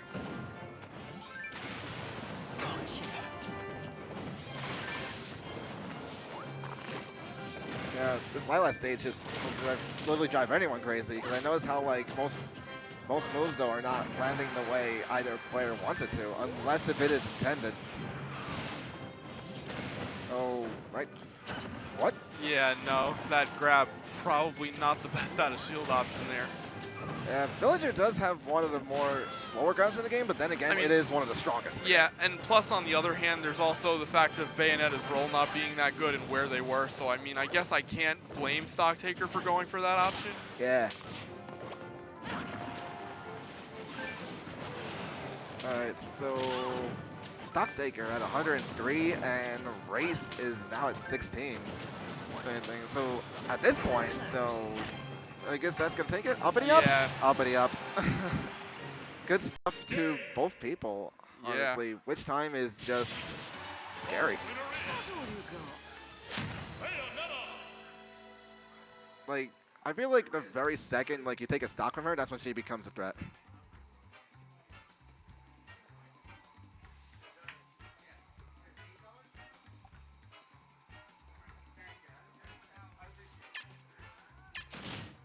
Super Smash Con this Friday. Cool. Yeah. I wish I could go, honestly.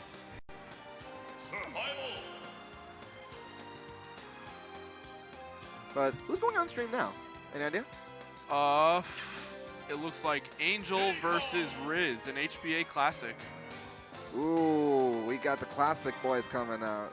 Now this is a little nice and whatnot. Mario. Okay, we're gonna see Riz's Mario, who we haven't seen in a while. I haven't seen his Mario in a hot minute. Wow. He still plays him?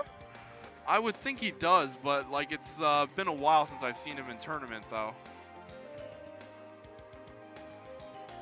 This will be an interesting ride, honestly. Kind of nice to see a little classic action going on. Yeah. Angel's player 1. Angel is player 1, okay. Gotcha. Alright, and Riz is HBA 2. so something like that? Or? Yeah, and we're starting out on Lylat game 1.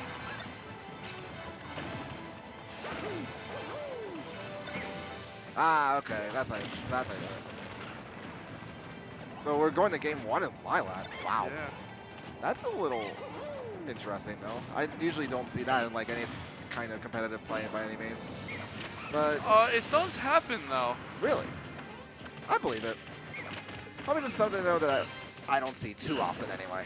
But all right, so right now it looks like Angel Cortez is coming in with a solid lead right now with his Diddy Kong, going up against Riz's Mario, which again we have not seen in quite some time because we're usually seeing Riz come out with the Meta Knight and Yeah. whatnot. But then again, though, you do need certain characters to fight against Yeah. those that your actual main struggles against. So Yeah. Mario was a rather optimal choice, though, when going against Diddy. Hard to say because, I mean, these two play each other a lot, and Angel does have a good solid record against Riz, so I'm assuming, like, Riz is maybe trying to go for, like, unpredictability, maybe hoping that that Angel hasn't seen enough of his Mario to maybe kind of understand what Riz does as a player with Mario. Yeah. So that's one way I can definitely describe that, though. Like, I'm pretty sure Angel Cortez does have an idea of the Mario matchup, but then again, though, Mario does like to fight Diddy Kong a little bit. Based off all the times, though, I've seen Ally and Zero fight at it, though, before the Lucina came into the picture and everything. So this can definitely come out in Riz's favor, considering the matchup. But then again, Angel has really, really good fundamentals with this character. Oh yeah, by far the most setup-oriented Diddy Kong that I've ever seen. Yeah, and he even invented his own thing called the Angel Drop, if I'm not mistaken. Yeah. Just to clarify, what is the Angel Drop anyway? When they're at the ledge and he like does a Z drop banana into a down air and they just fall to their death. Oh wow, and he invented that. Is that correct? I believe so. Yes. Godlike, simply godlike. But since this is actually a really, really nice classic to see here, this you'll never know who's gonna be able to win it because Wow. it's always going either way. Threw out that up tilt and it just covered Riz's roll like that. Yeah. Diddy Kong's up tilt is kind of silly though because it just covers quite a bit more than it's supposed to. Well, right there with a nice banana catch. And I'm not quite sure what Angel's trying to do here, but I feel like he's just trying to go for an opening though against Mario. And Angel with the banana trap right now. Yeah, because I noticed that like whenever like he's trying to like keep something going though, a banana always has to be in the stage though. If Diddy Kong has to like do almost anything with his already like beyond good neutral that he has. Like, I'm just like, okay, if you think one banana is bad, imagine back in Brawl when there was two. Yeah, definitely allowed more trap setups back then. Ooh, the comeback was real Serious. by Mr. Angel Cortez. He takes game one. Diddy Kong. The return of Riz Mario. That's the truth.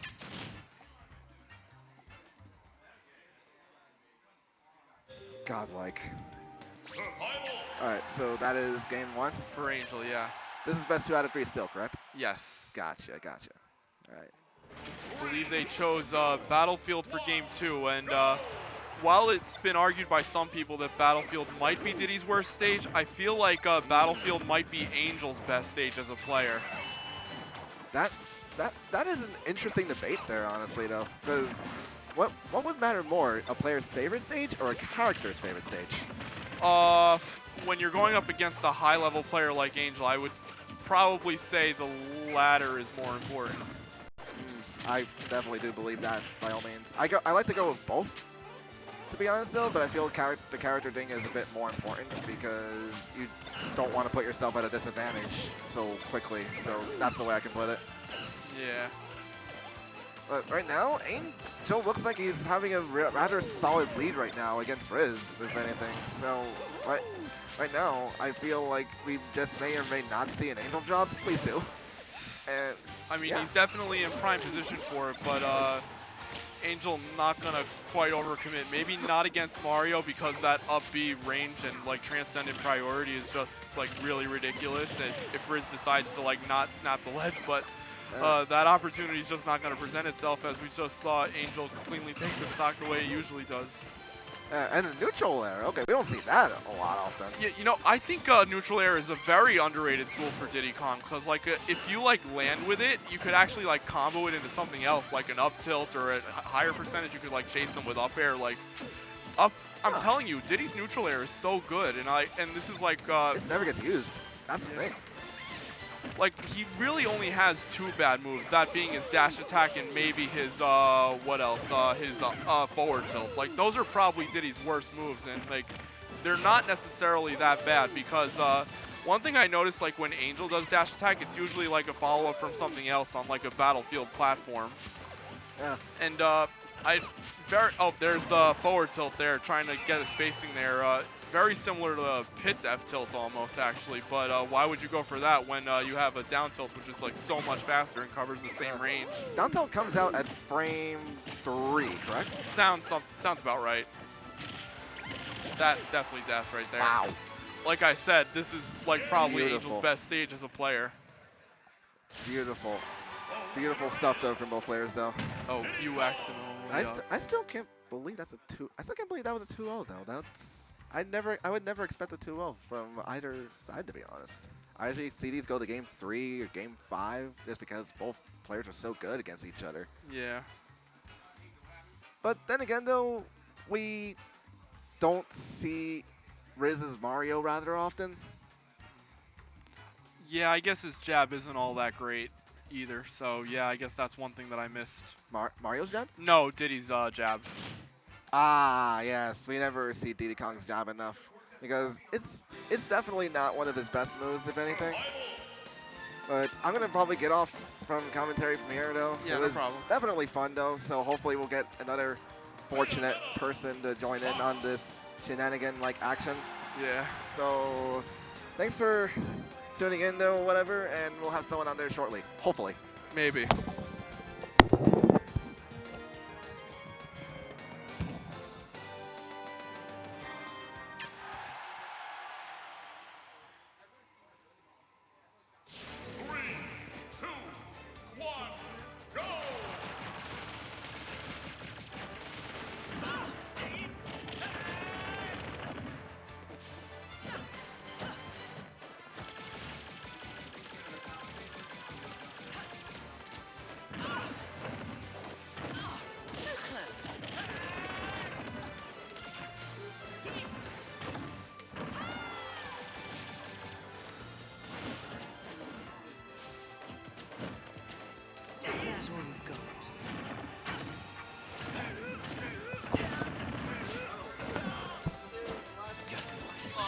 It was like right over here last time, and I think he had to like replace it for some reason, because I think it broke somewhere at Defend the Force or something. Alright guys, I'm back, and this time I'll be joined by Air Gordon to commentate this match with Wraith and the Kill Stage. Yeah, so both these players very good in their own rights. Ray's definitely the best Vale player in New Jersey. Kill Sage, definitely one of the best Fox players in New York. Probably the best Fox player. I would say so, yeah. Yeah. So we're definitely seeing like the masters of their craft right now, duking it out.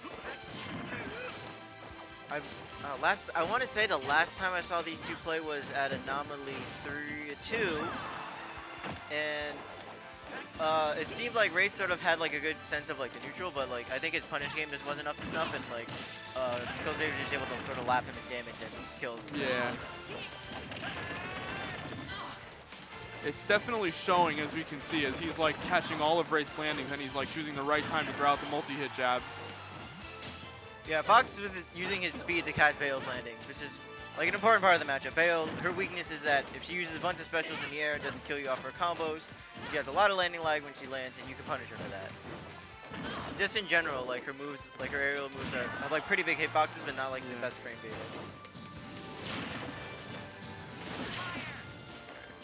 Wraith not able to get the game there. He was in an awkward spot. I don't think anything. He sort of had to go for a stage spike. There wasn't anything he could use to send him outward. Nah.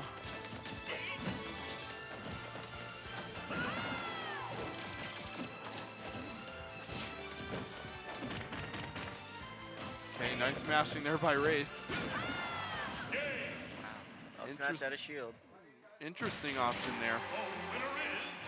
Yeah, usually that down tilt is pretty safe, but I think Wraith just misspaced it. It was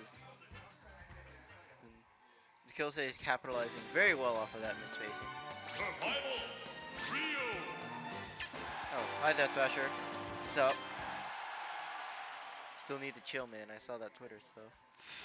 3, 2, 1, go! Oh, we're seeing the Ryu. Oh, okay. All right. So this matchup. Oh, okay. This should be interesting. All right. So Wraith's Ryu has. I will say it has improved a lot.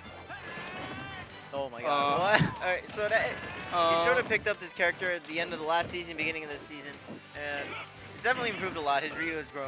Yeah. I imagine those up tilt strings are gonna be super effective against Fox. Like there were times when I felt like Wraith had it at the beginning, but he just didn't quite have it, and like now he's just kind of swinging for it, and now not getting it. Yeah. This matchup's pretty bad because up tilt kind of beats a lot of Fox's approach options. You can't down air, you can't nair, and you can't dash attack. And obviously you can't dash grab either. That up tilt hitbox just beats it all. Yeah. So it's very, very hard for Fox to get in. But I feel like the Kill Stage is playing this matchup very well. He's sort of like choosing when to go in and realizing now that he's at kill percent, he's not really approaching that well. Also, the Fox definitely wants to use lasers in order to put on damage when they're at a distance. Oh, yeah, you have to laser camp in this matchup. Or else this might happen. Oh, alright. That platform coming to the Kill Stage's aid right there, and he manages to like land with the back air to take the first stock.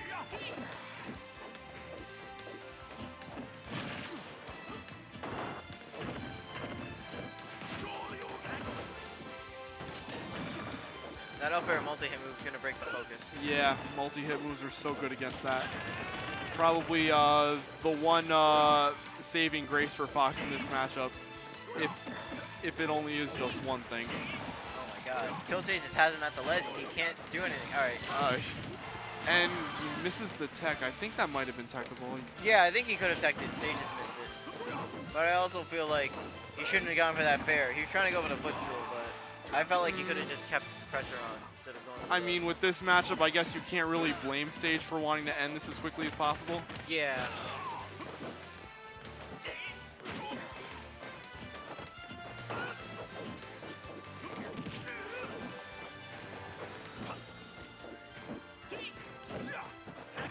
Oh, okay. Back He doesn't have a jump. This should be a dead okay, never mind. He's gonna make it back. Oh, this is where it begins. Yeah. Only 29% though, so not a huge percent deficit. Yeah, Ray just wants to say, okay, and he's dead.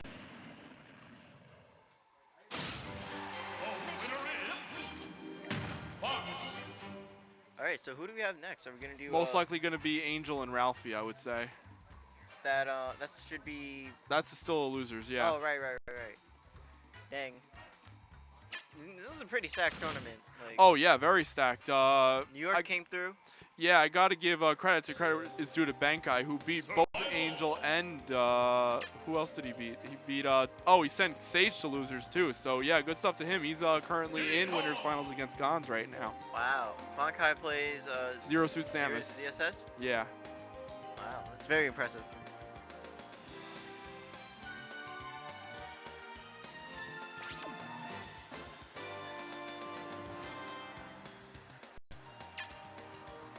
Angel gonna be player one.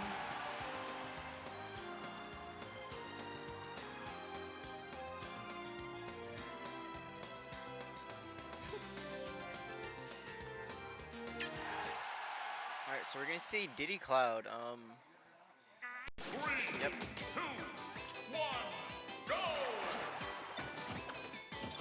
Yeah, some people say this matchup's even. I would think it is pretty close, cause you know, Banana being one of the best items in the game, but gonna really help Diddy in approaching Cloud and playing the neutral with him.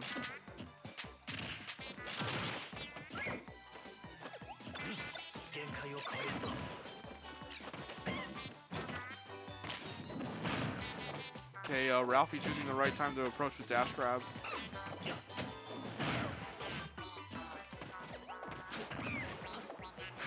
Oh, okay. He baited out the air dodge too. Yeah, he totally had the read. He went for it all there. Wow, that banana just... Dude, it's so weird when like Diddy throws a banana on your shield, it bounces up in the air, and you're like, I can punish, like, and then Diddy did something else, and you're like, I can punish Diddy, and then the banana just hits you, and like, I can't punish Diddy. Yeah, no, Angel's very crafty like that. Wow. Angel only taking 37% here on this first stock. Very good lead. Unfortunately, kind of messing up his glide toss there, and that kind of put him in a bad spot. But he can definitely get back from this, as Ralphie's failed edge guard attempt kind of reverses the situation right now. Yeah, Ralphie had him in the corner, and now, like, I mean, now it reset the neutral, but it gave Angel a chance to give some corner pressure himself. See, the banana just fell him. He tried to punish. That's what I'm talking about, man. Gonna forward throw. Oh, I really like the chase attempt there on Ralphie's end, and now he has the banana trap ball set up. Throws it upwards. Yeah, and it disappeared, so that pressure is kind of long gone right now, giving Angel an opportunity to get another one.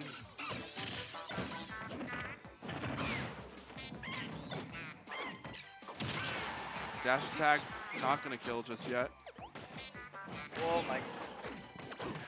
Did you see that? Oh my goodness. God. There were just two amazing things that happened there. So, Angel like B reverse, pulled out a banana, then B reverse off stage. And Oh, the banana fell down and hit him. And then You forgot Ralphie about the slick peanut pop gun cancel he had in the Yeah. air there. Yeah, and then Ralphie just decided to limit up B at a Diddy down tilt. Like, Yeah, because he definitely had a nice little trap set up there with charging the F smash, but that was very nice reaction timing on Ralphie's part.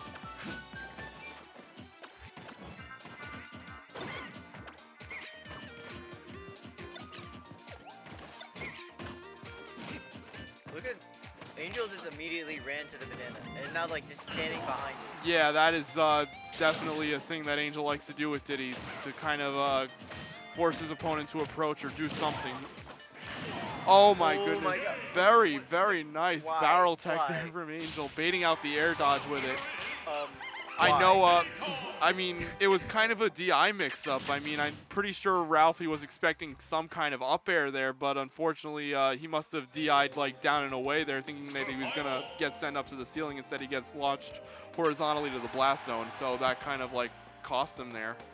Yeah, I don't know why I just did an up air. I felt like that would have killed either way. Like, even with good DI. It's like, why? Angel, you're crazy. Angel is the craziest Diddy ever. He'll just randomly feel like, I'm gonna pull out bananas. Or I'm just gonna pull out barrels in this situation here. And they're gonna explode and they're gonna hit you. Like, I just don't understand it, man.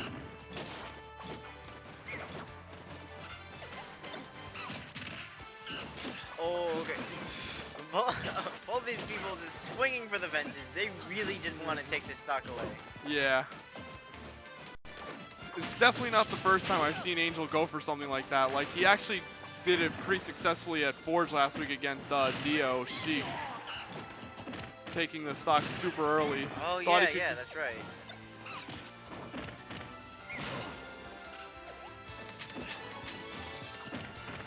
Forcing him to roll there. That was definitely a nice trap there from Angel. Angel just has him on the ledge. Oh my Wow. god. Angel got so lucky. He just fell on the side B. Or, Like, I wonder if the tripping from the banana actually kind of contributed to that. yeah, it might have like shifted his hurt box or something. Oh, Yeah. he's dead. Wait. No, he still got the barrels. No, he's Oh, dead. yeah, he's dead. Great edge guard from Ralphie. Taking out Angel's first stock in this game too. Nice use of blade beam. Yeah, covering his recovery. I think he's just dead because he doesn't have a jump. Yeah. Alright, he tried. Even if he did up B and hit the banana, I don't think it would have saved him.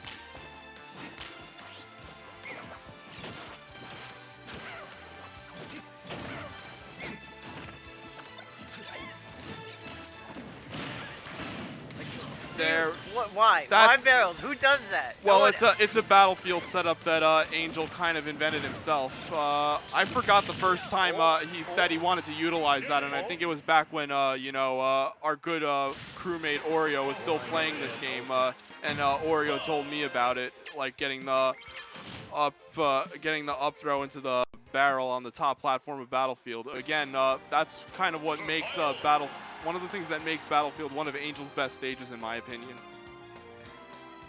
Yeah, definitely. Another surprising thing is that Angel knows all this random tech with Diddy, but he doesn't, like, until recently, or maybe a couple months ago, he didn't have a Wii U. Like, even like the first year of this game's release, like, I'm pretty sure he didn't have a Wii U. So, Yeah, even top players are a victim of the recession. yeah. Nobody think otherwise.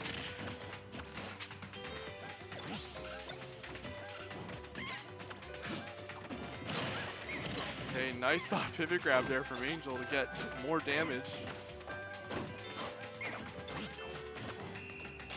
Is Angel the last New Jersey player left? That is entirely possible. No, Gonz is in Winners Finals. Oh, right. Okay. I was worried New York was going to come in and, you know, take all our money.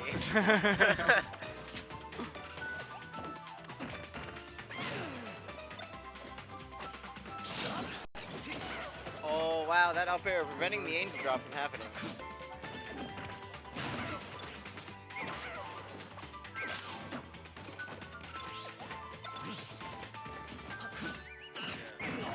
Okay.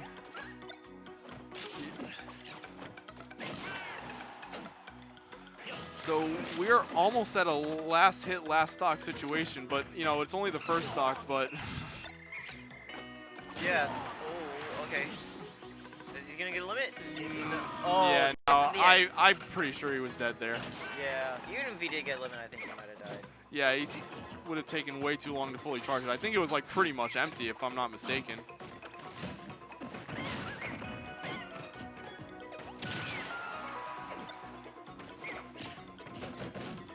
Okay, I don't know if that's real or not, but it didn't work. Clearly it's not, cause hit Oh, I stun think seems is to. he dead? Yeah, I think so. Yeah, cause hit stun almost being non-existent in this game. It's like almost all read based, getting follow-ups. Diddy Kong. Yeah. So good stuff to Angel. Defeating Ralph and moving on to loser semis. But now I think we're gonna get winners finals, maybe.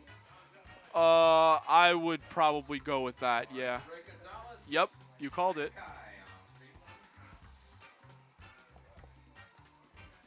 All right. So as someone who used to play Nest, I think the ZSS Nest matchup is pretty even. Or maybe slight ZSS advantage.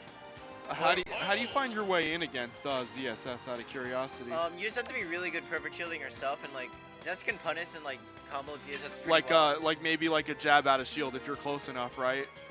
Yeah, or like like you have to make sure you perfect shield like her nairs and her bears on Yeah. your shield, and once you do that, you can get a follow up. Mhm. And Nest's punish game on ZSS is really good. Oh yeah. Especially Gon. And Gon just as a player, like his punish game is really good. But the one thing I want to see from like Bankai is I want to see him space very well. You want to space with Bear, you want to space with Nair very, very well. Because Ness has a very hard time dealing with that if he doesn't get the power Yeah. shields. And just like, abuse the fact that ZSS is really, really fast and can like sort of run circles around Ness a little bit. Yeah. Definitely, as ZSS, you definitely want to choose your spots very well when you want to go in. Would you think just to make sure that your power shielding is on point, do you think it'd be a good idea to like utilize walking with Ness? Yeah, definitely try to walk.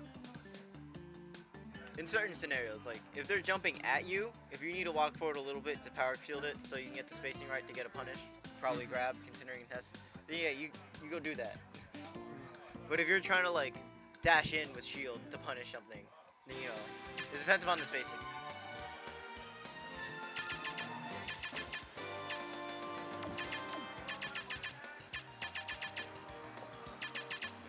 Also, I feel like Ness's hitboxes are just like, in like the head-to-head, like against CSS's hitboxes, not just. Oh yeah, that's gonna be a huge factor. Yeah, like Ness is definitely gonna be happy with trades.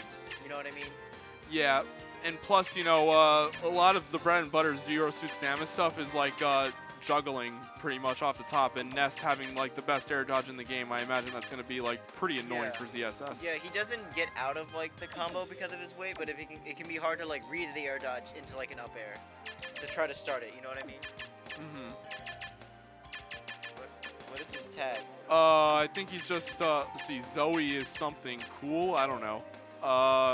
Unfortunately, you're very limited to what you can put on there, Bankai. I'm assuming you're the one. Oh no, we got the Cool. L. Oh, okay.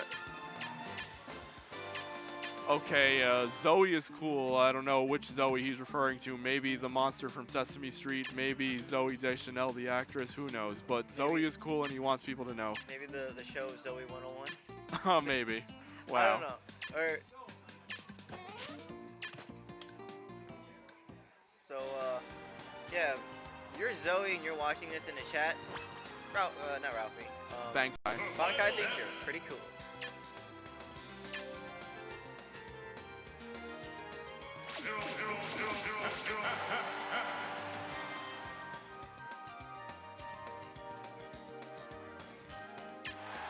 Alright, going to Smash Roll. This is like Gon's favorite stage. Really? Because I seem to notice him going to FD an awful lot. Yeah, him. Well, most people just ban Smash Roll against Ness. Mainly because if Ness gets a forward throw, he can do fair onto the Smash Roll platform that's on either side, re-grab the forward air, or forward throw, and then you die at like 0. Yeah. Yeah, see right there, we see the Nair trade. At low percentage, Ness is definitely gonna like the favorite trade.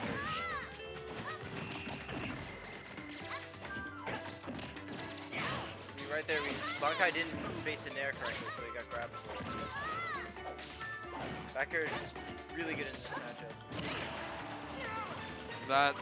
Yeah, and it's just like straight hits from Ness are gonna kill really early against ZSS.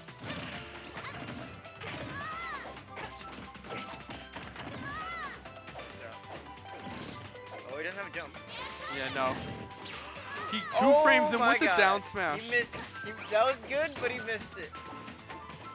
I feel like the two frame was like the hard part, and then trying to get the. Yeah. Oh my God. If you look at it, Gon's advantage state is so good. Like, Yeah, once Look he at once he has that momentum, Dude, it's man. very, very difficult to get it back, as I've seen from many, many of his matches.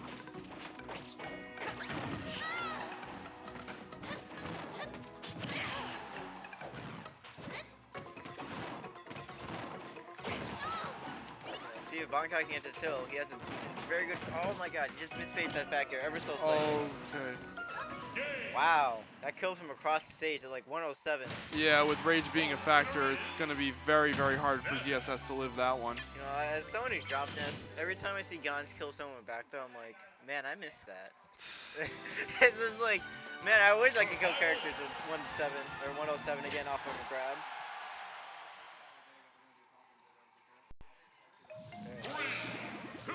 Going to the town and city.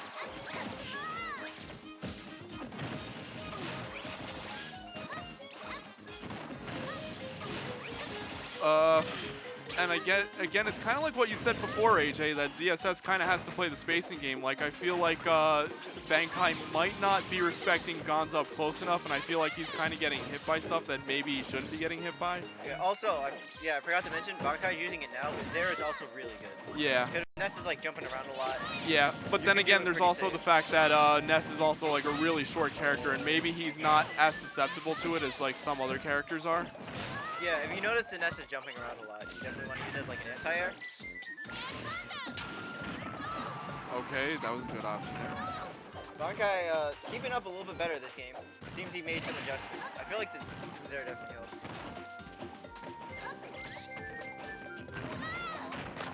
Oh my God. Not able to escape the second hit of forward air. Oh, you That should do it.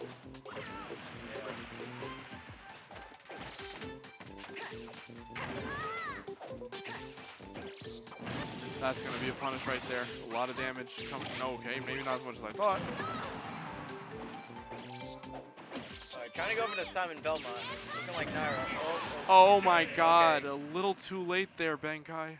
Okay, but this is still best 3 out of 5, so he can definitely still turn this around. Yeah. Bankai down 2-0. But never count ZSS out, man. Definitely.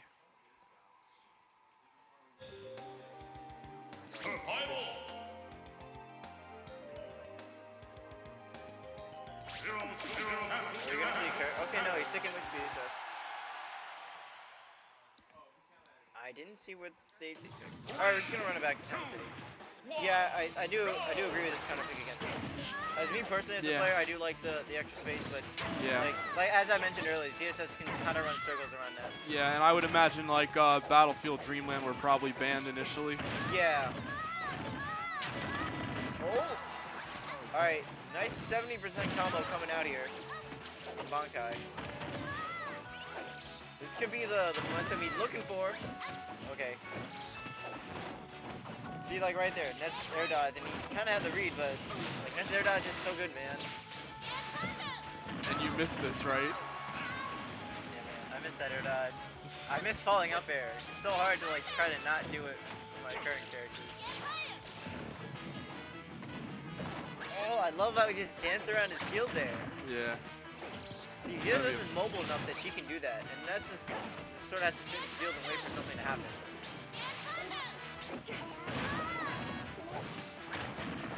Alright, we're seeing definitely a second win for Bankai here. I mean, with Rage being a factor and Ness being not short on kill options, it's kind of hard to rule out Gonz at this point. Oh, he tried to just kick it with forward tilt. Oh my God, the read.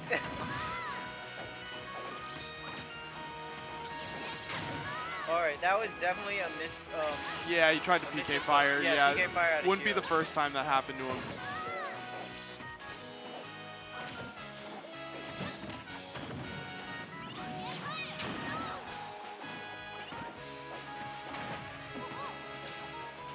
Bankai just sort of.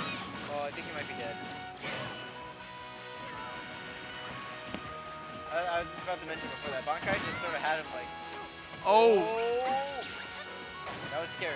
That was Yeah. definitely a scary spot for both of them. definitely. Bankai kind of risked putting himself in a bad position, and he is definitely kind of going ham, really wanting to end this. Get up attack might not have been the best option there.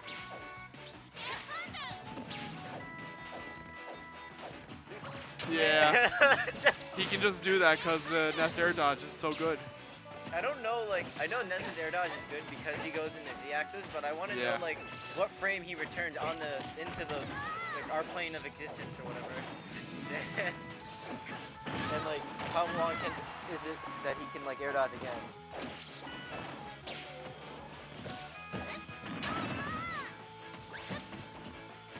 And right now, that should do it, yeah. He was struggling there for a minute, but he got it eventually. Yeah, Bankai on the board. Zero Suit Samus. CSR, Johnny, what? I know DSR isn't a thing in best 2 out of 3, as I've heard, but it might be a thing in 3 out of 5, I don't know.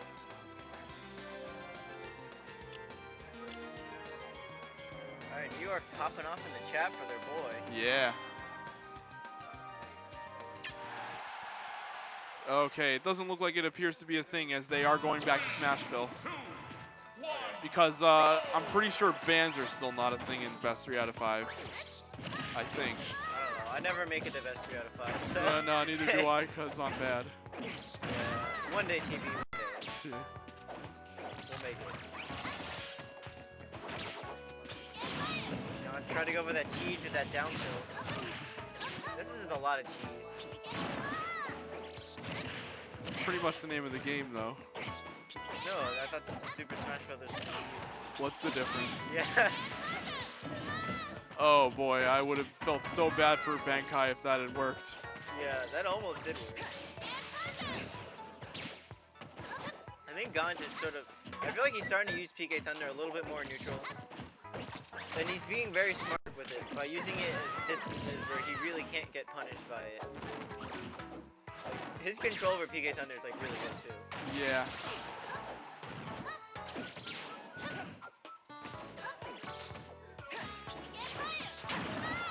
Nice job. So, one of the things about Ness PK Thunder, Gaunt will dare cancel it, but you can. Oh, nice read on the air dodge. Very nice. But- He had to bait it out at some point. Yeah, but you can punish, like, full out PK fire. If you don't get hit by it before Ness hits the ground, he doesn't have a chance to mix up his options. There's run jump and up smash.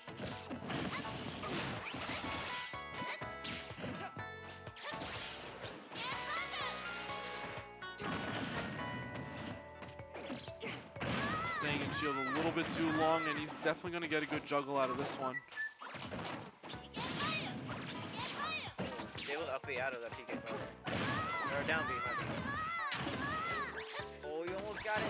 Yeah, very smart use of, you know, the grab there on Bankai's end.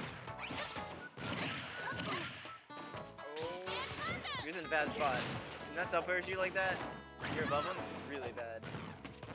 If you're forced to land, which can lead into, if he reads it, he can grab you, or he can just hit you with like back air or up air. And Gon's in a very fortunate situation, his favorite situation to be in right now. Yeah. I feel like this game is basically even. If Gon gets the throw near the ledge, I feel like that's it. So I like how That's not going to take it just yet. Bankai's using a lot more down B to just sort of escape away from Ness. It definitely appears to be Oh, I working think as that's that probably is it, yeah. Alright. Gon's moving on to grand finals, winning 3-1. Okay. Now, losers, we should have the Kill Sage versus Angel, and then the winner of that has to play Bankai. All right. I've been on commentary for a while, so I think I'm gonna hop off. So AJ, it's been nice commentating with Yeah, you. it's been nice.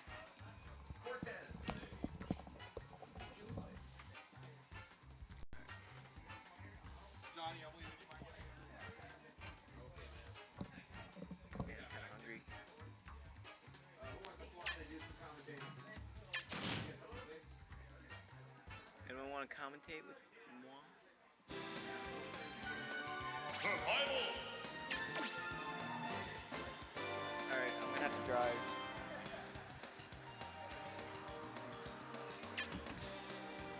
Fuck Diddy Kong.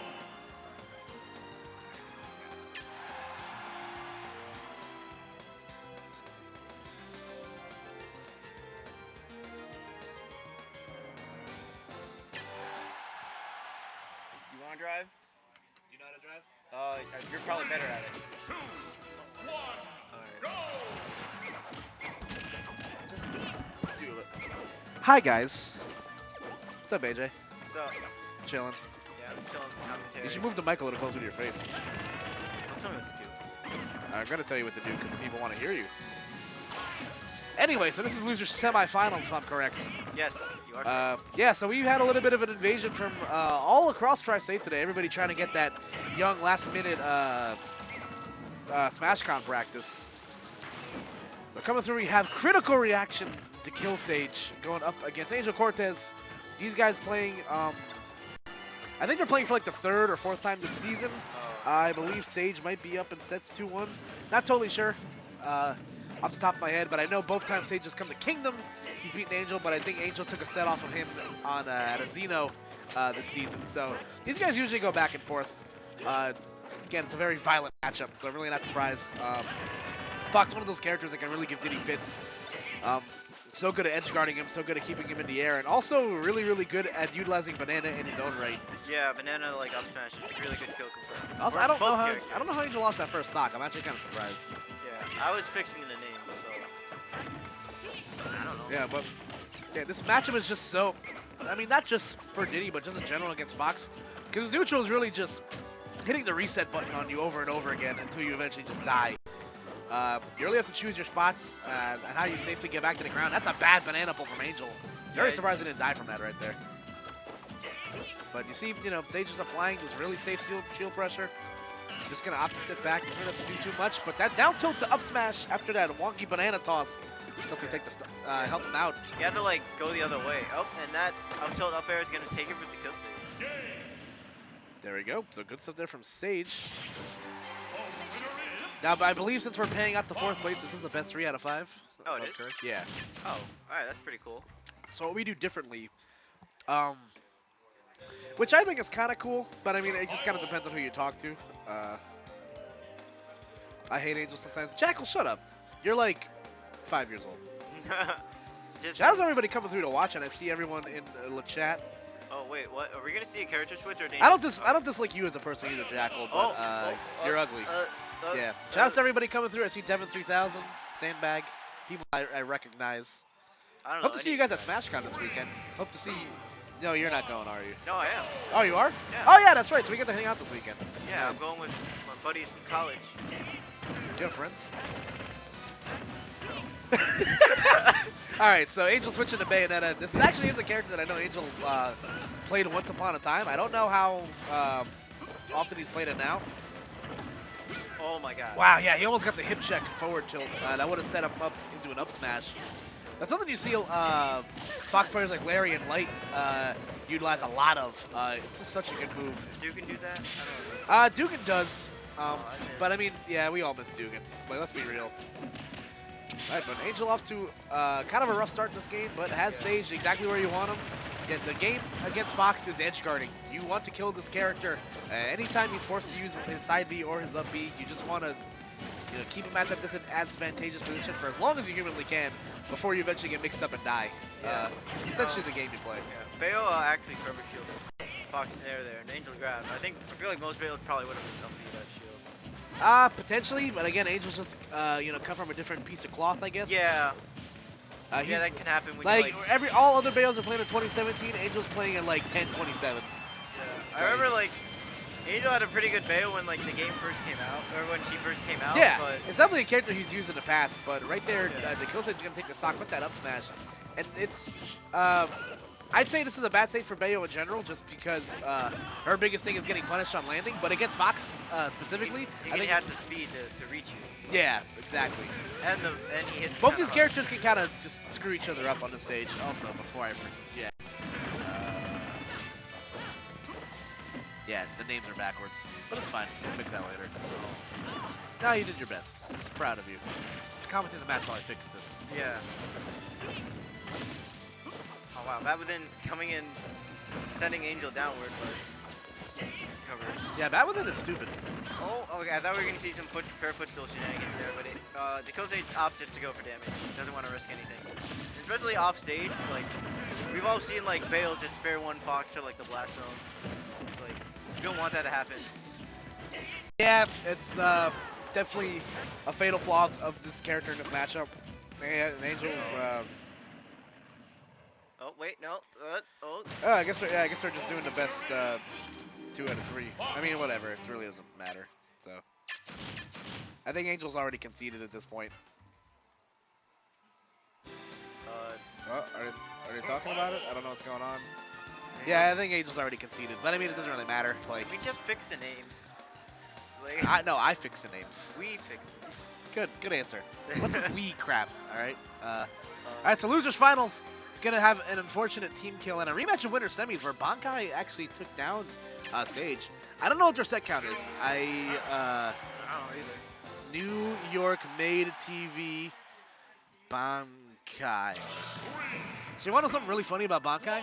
So his name is actually a reference to Bleach, which is I forget what like a Bankai specifically is in Bleach because that's not exactly an anime I'm super familiar with. Yeah, I don't know. I think it's something about like unleashing the full power of like the swords that they use. So but I'm pretty sure that's what it's called. It's a term from the anime. But Bankai has never seen Bleach, so he's a gigantic fraud. But that's beside the point. Playing Zero Suit Samus, a character you don't really see a lot of around these parts outside of Nairo. Yeah, pretty much. the big one. Yeah, pretty much. We know Jay Millix is our local Zero Suit Samus, but he doesn't necessarily have the same results as Bankai. Bomb has his ESS? Does Yeah. he still? I don't know. I've seen him last No, time he I saw him does, play. but He was playing Bayo. Bankai's just kind of come from a different cloth, man. Number one, he's incredibly aggressive. He will continue to hunt you down, and you are never really safe against this guy. And number two, he's really good at converting converting into those death combos. So all it really takes is just one touch from his character, and you're essentially in a world of hurt. Going for something crazy right there with the side B. Gotta get back here for his troubles, though. I think that was a very good back air. Oh, That was a pretty good back air. It was a Okay. hardy back air. The Kill Sage tried to go for the Oh, Lord. footstool lock, and he messed it up. And then he died off a paralyzer. Feels bad, man. Feels bad.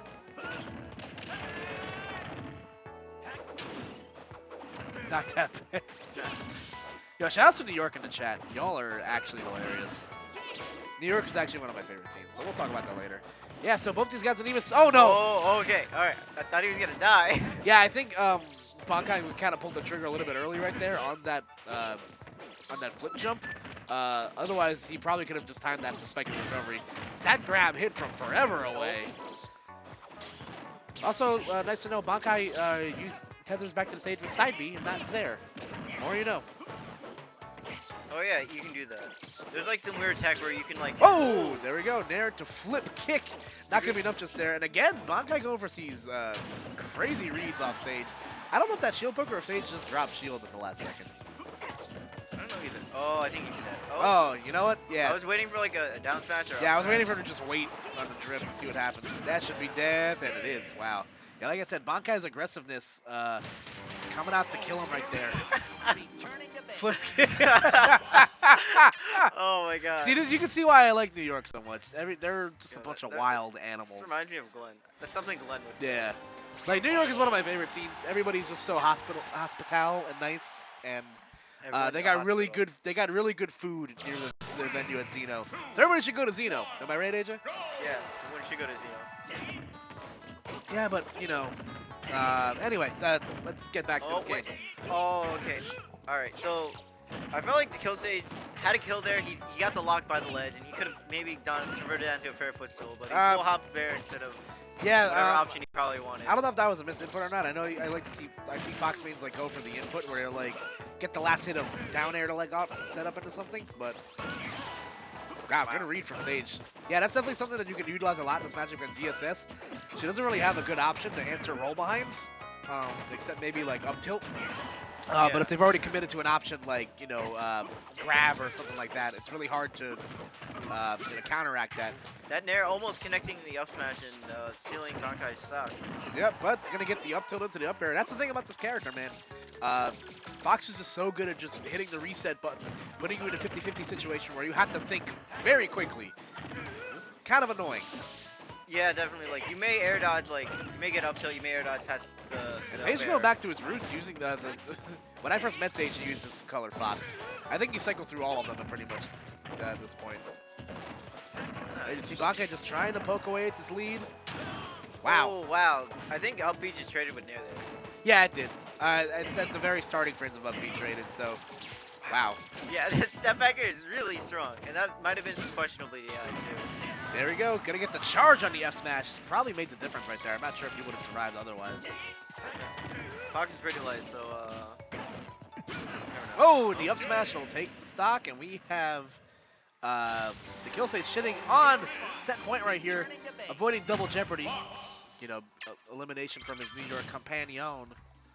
The winner of this has to go on and defend the house from Gons. Gons' exact words were, yo, what's up, Bars? All right, so, yeah, Gons' exact words were, James is going to the break. I wanted to make money today. So, sure enough, he came to farm off of us because we suck. This is actually going to be the first time Angel or someone hasn't, or like Jalil or Riz has won in quite a while, actually. I can't remember the last Invader we had that like won. But actually it was GWJ, I think, that won a while ago. But I really hope if Gon, either if he gets first or second, in his tweet he still says GG James. now if he gets first, I hope he says GG James. Yeah.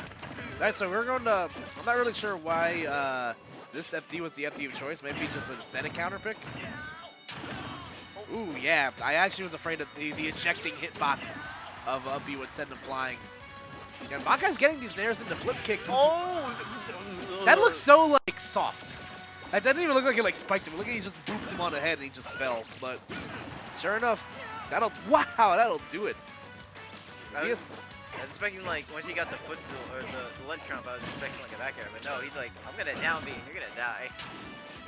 Yeah, that's definitely innovative. As the kids would say nowadays, or as New York would say, that was pretty immense. So What? it's I'll explain later. It's Try to be older for this one too. maybe. Darn it. All right, so Sage in disadvantage right now again. Bankai hitting Sage where it hurts. But I do like his movement coming out from Bankai right now. Yeah, he definitely knows how to moving move. and grooving. He definitely knows how to move this character.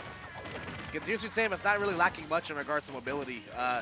You know, she jumps really high and she's also very graceful through the air, but horizontally. So, and I guess I was trying to say earlier, Bankai's been doing a good job at connecting those nairs, but he's just getting the sour hitbox of flip kick that would probably result in a lot. It probably would have resulted in the difference in a couple of games or not.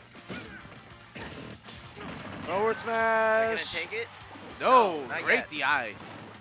It's not, but again, Bankai's signature aggressiveness coming out. Oh no, almost dying to a Sakurai combo right there. Super duper close right now. Yeah, only a couple percent separating both players. And this is why this matchup is so scary, because neither character can commit to anything like super serious, because it could result in death. Bankai really shouldn't be going for any grabs right now, or it's going to result in death. Yeah, you see, I think Sage knows that. You watch him, like his first But at the option same usually is time, to grab. yeah, but at the same time, if Sage, yep, that'll do it. So, good stuff from the kill Sage. Like I said, man, the struggle of playing a tether grab character is that you need that grab to stay alive. Yeah. Especially, you know, at that point, any of the SSS Ray hits probably wouldn't have connected. I don't think a grab would have connected anything, but because Fox falls fast, maybe. Yeah, it would have put him in yeah. a good spot for either to read an air dodge and go for a bear. Yeah, but you know, Bankai bet it all on black and unfortunately came up empty right there. But a respectable third place finish here at his first Hitbox Arena, so. This is his first time here? I think so, yeah. Bankai attends randomly a lot of the NJ weeklies. Shoutouts to the taxi service and Glenn Tendo. But he'll just randomly show up to a bunch of the weeklies. Has the Sage and Ralphie. And yeah, so cool. Alright. Cool to him. Respectable third place out of like 36 entrants tonight. So get that last minute Smash Con practice. Yeah, that's why I'm here. I might put Bankai on my fantasy team. He's somebody I would. I think when he got flown out to Nairo Saga, he was like one set away from making it in the top 32. Wow. And he Good took for a game, off of Void, so he's definitely not somebody to scoff at. So we got grand finales coming up. NY versus NJ. The Yizzer, and I believe this is like the second time or third time this season this has happened. But I know this Kill Stage is negative on Gons. Yeah, he feels like, I feel like Gons might be just a little bit of a mental block for him. Just like, cause Gons is such like a, like, you know. Gons is a his mental play- block for a lot of people. Yeah, like, it's just like a Gons thing, you know? Like, he could just, Like Gons he went for a dare. Gons is very good. Yeah, but he's also very tricky. So if you don't know, like the way he plays, and like just him in general, like, you can get caught off guard really easily. Pretty much. He's really good at exploiting the very broken things that Ness offers. Yeah, definitely. But we'll see what happens here. Sage has to win 2 3 out of 5 sets to take this home for New York, where Gons only has to win 1. This is definitely a matchup that even back in the days of Dugan, I know Dugan wasn't too fond of this matchup, just because Ness is really good at hitting Fox at disadvantage because he has so many like non-committal options. Yeah, I would say this matchup is slightly in Fox's favor. Yeah, it's definitely not out of the woods for Ness because Yeah. A, he can grab him and kill him really early, and he can edge guard him Very without having well. without having to put himself at disadvantage. Nair, fair, back air, they all beat like side B and like up B. And PK Thunder is really good. Just catch him off stage. Yep. Yeah, Gon's opting for PK Fire too. Which Whoa! is also a really good option. Yeah. Okay, but Sage, doing a good job getting around these projectiles. Oh, but that should be... Wow, I'm actually surprised he didn't die there, but he delayed Yeah. his air dodge just enough for that to work. Out of PK Thunder, Ness that was like a frame trap. Because you either hit the up air or back air, it'll auto cancel, and then you just grab him out of there and dodge lag. And then you backfill them, and they die. Yeah, you used to play this character, didn't you? Yeah. I mentioned this earlier, but every time I see Gons kill with backfill, I'm like, I miss that so much. No, you don't. Yes, I do. Yeah, it's fraud. Maybe. Fake news. Anyway, Real news. and Gons is also really good at doing that, taking advantage of the A landing that Ness has at his disposal. Yeah, Dare will cancel from frame 1 to like 18, Yeah. and then the move comes out like 19. It's really crazy how many characters like can do that. Taking advantage of the auto cancel frames in the beginning of their moves. There's a great BB Smash Dudes video that's been out for like a year. You guys should watch that if you're curious about that. Yeah, we Z5 from the BB Smash Dudes. Oh, hey Biddy, what's up, buddy? Oh, Biddy's in here? Hi, Biddy. Biddy, if you exit in the chat, I'm gonna block you like right now. Can someone prove to me that he actually did that? Anyway, Proof? so Gon's at that death percent right now. That back air from way in the middle of the stage not gonna be enough. And Gon's is so good at recovering without having to use the up B. That's a nice. Oh. Oh, okay. I like the fair out of like his back air to punish like him jumping again to do another back air. It was a really good call out from Gons there, and it got him out of that corner. Yep. But let's see how the stage goes about finishing the stock. Gons is just really good at not dying. Yeah. You're like, how heavy is this kid again? Like, I thought I don't Ness think was like he's a that midweight. heavy. Yeah, I thought Ness was a midweight. Why is he living the 150 against Fox? Yep. So again, Sage just to his front. Oh, sweet Mother Oh Teresa. god. That was terrifying. And Gonzalez brought it back, essentially. I think a rage back throw probably killed the edge right here. Sage is going to have to tack on this damage. Gon's still being able to get back to the stage without having... Oh my god. Bro, Wow. come See, on. I missed that. Like, Wow, I'm actually very surprised that killed. I mean, I'm not, but I am. that PK Rocket, Again, I I'm think just like, oh Sage my just God. wasn't going out there enough. But I mean, it's really hard to edge guard Ness at a At very... Fox. Yeah, because he's just so floaty and awkward. and Honestly, his- Foxes should probably just like try to ledge trap him. I mean, he was doing all the right things. Yeah.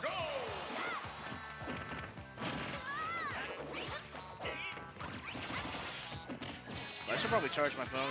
Yeah, I'll do it later. Oh, okay. Nice. That PK Thunder almost catching the Fox Illusion landing lag.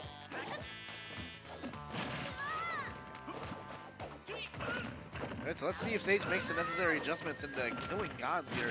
He's doing a good job making reads on the mix-ups, keeping Gons guessing and keeping him honest at least.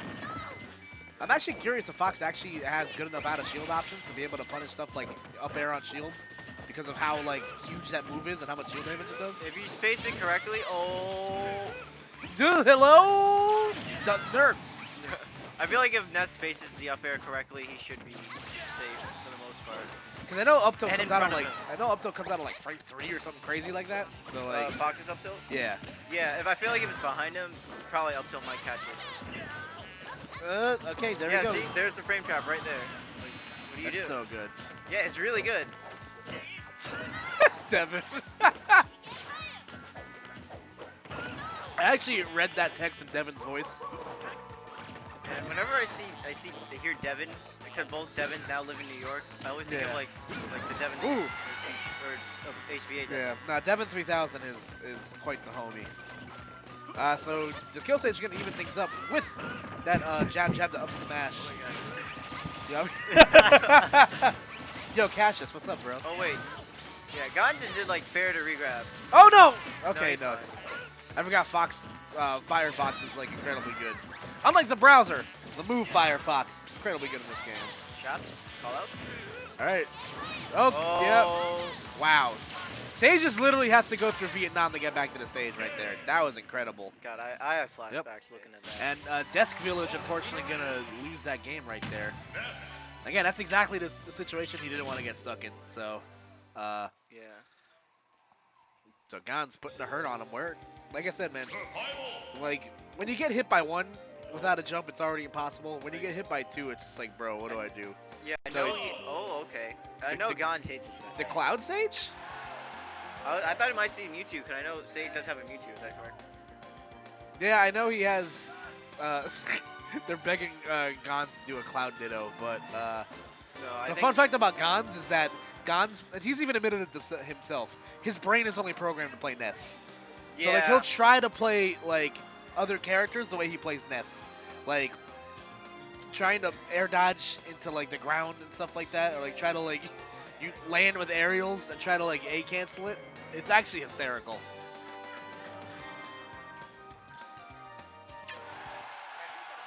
Yeah, so we'll see. We'll see if the Pocket Cloud is strong enough here. I know the kill stage has like a variety of characters in his arsenal, so it doesn't surprise me to see him break out a character like Cloud here, but he might be dead here if he's not careful. Okay, no. Like I know he has that Mewtwo, like you said. He's played Sheik in the past. I saw him play Korn. Oh. Okay then. That was a thing. So yeah, this matchup is Next actually, bus leaves in 5 seconds. Yeah. This matchup is actually pretty bad for Ness. Just Yeah. simply because it's gonna be hard for him to deal with the sword. Yeah, any character with a sword tends to give Ness fits of trouble. Yeah. Because something little, Range. yeah, something range, something Stubby limbs. yeah. He's a child. He hasn't fully developed yet. Except for his head. What if? Yeah. He's a child genius. Okay, the cross slash will do it. So let's see if the Cloud Sage has enough in the tank to bring us back. Well, if he doesn't get hit by another PK Rocket, then he totally can. But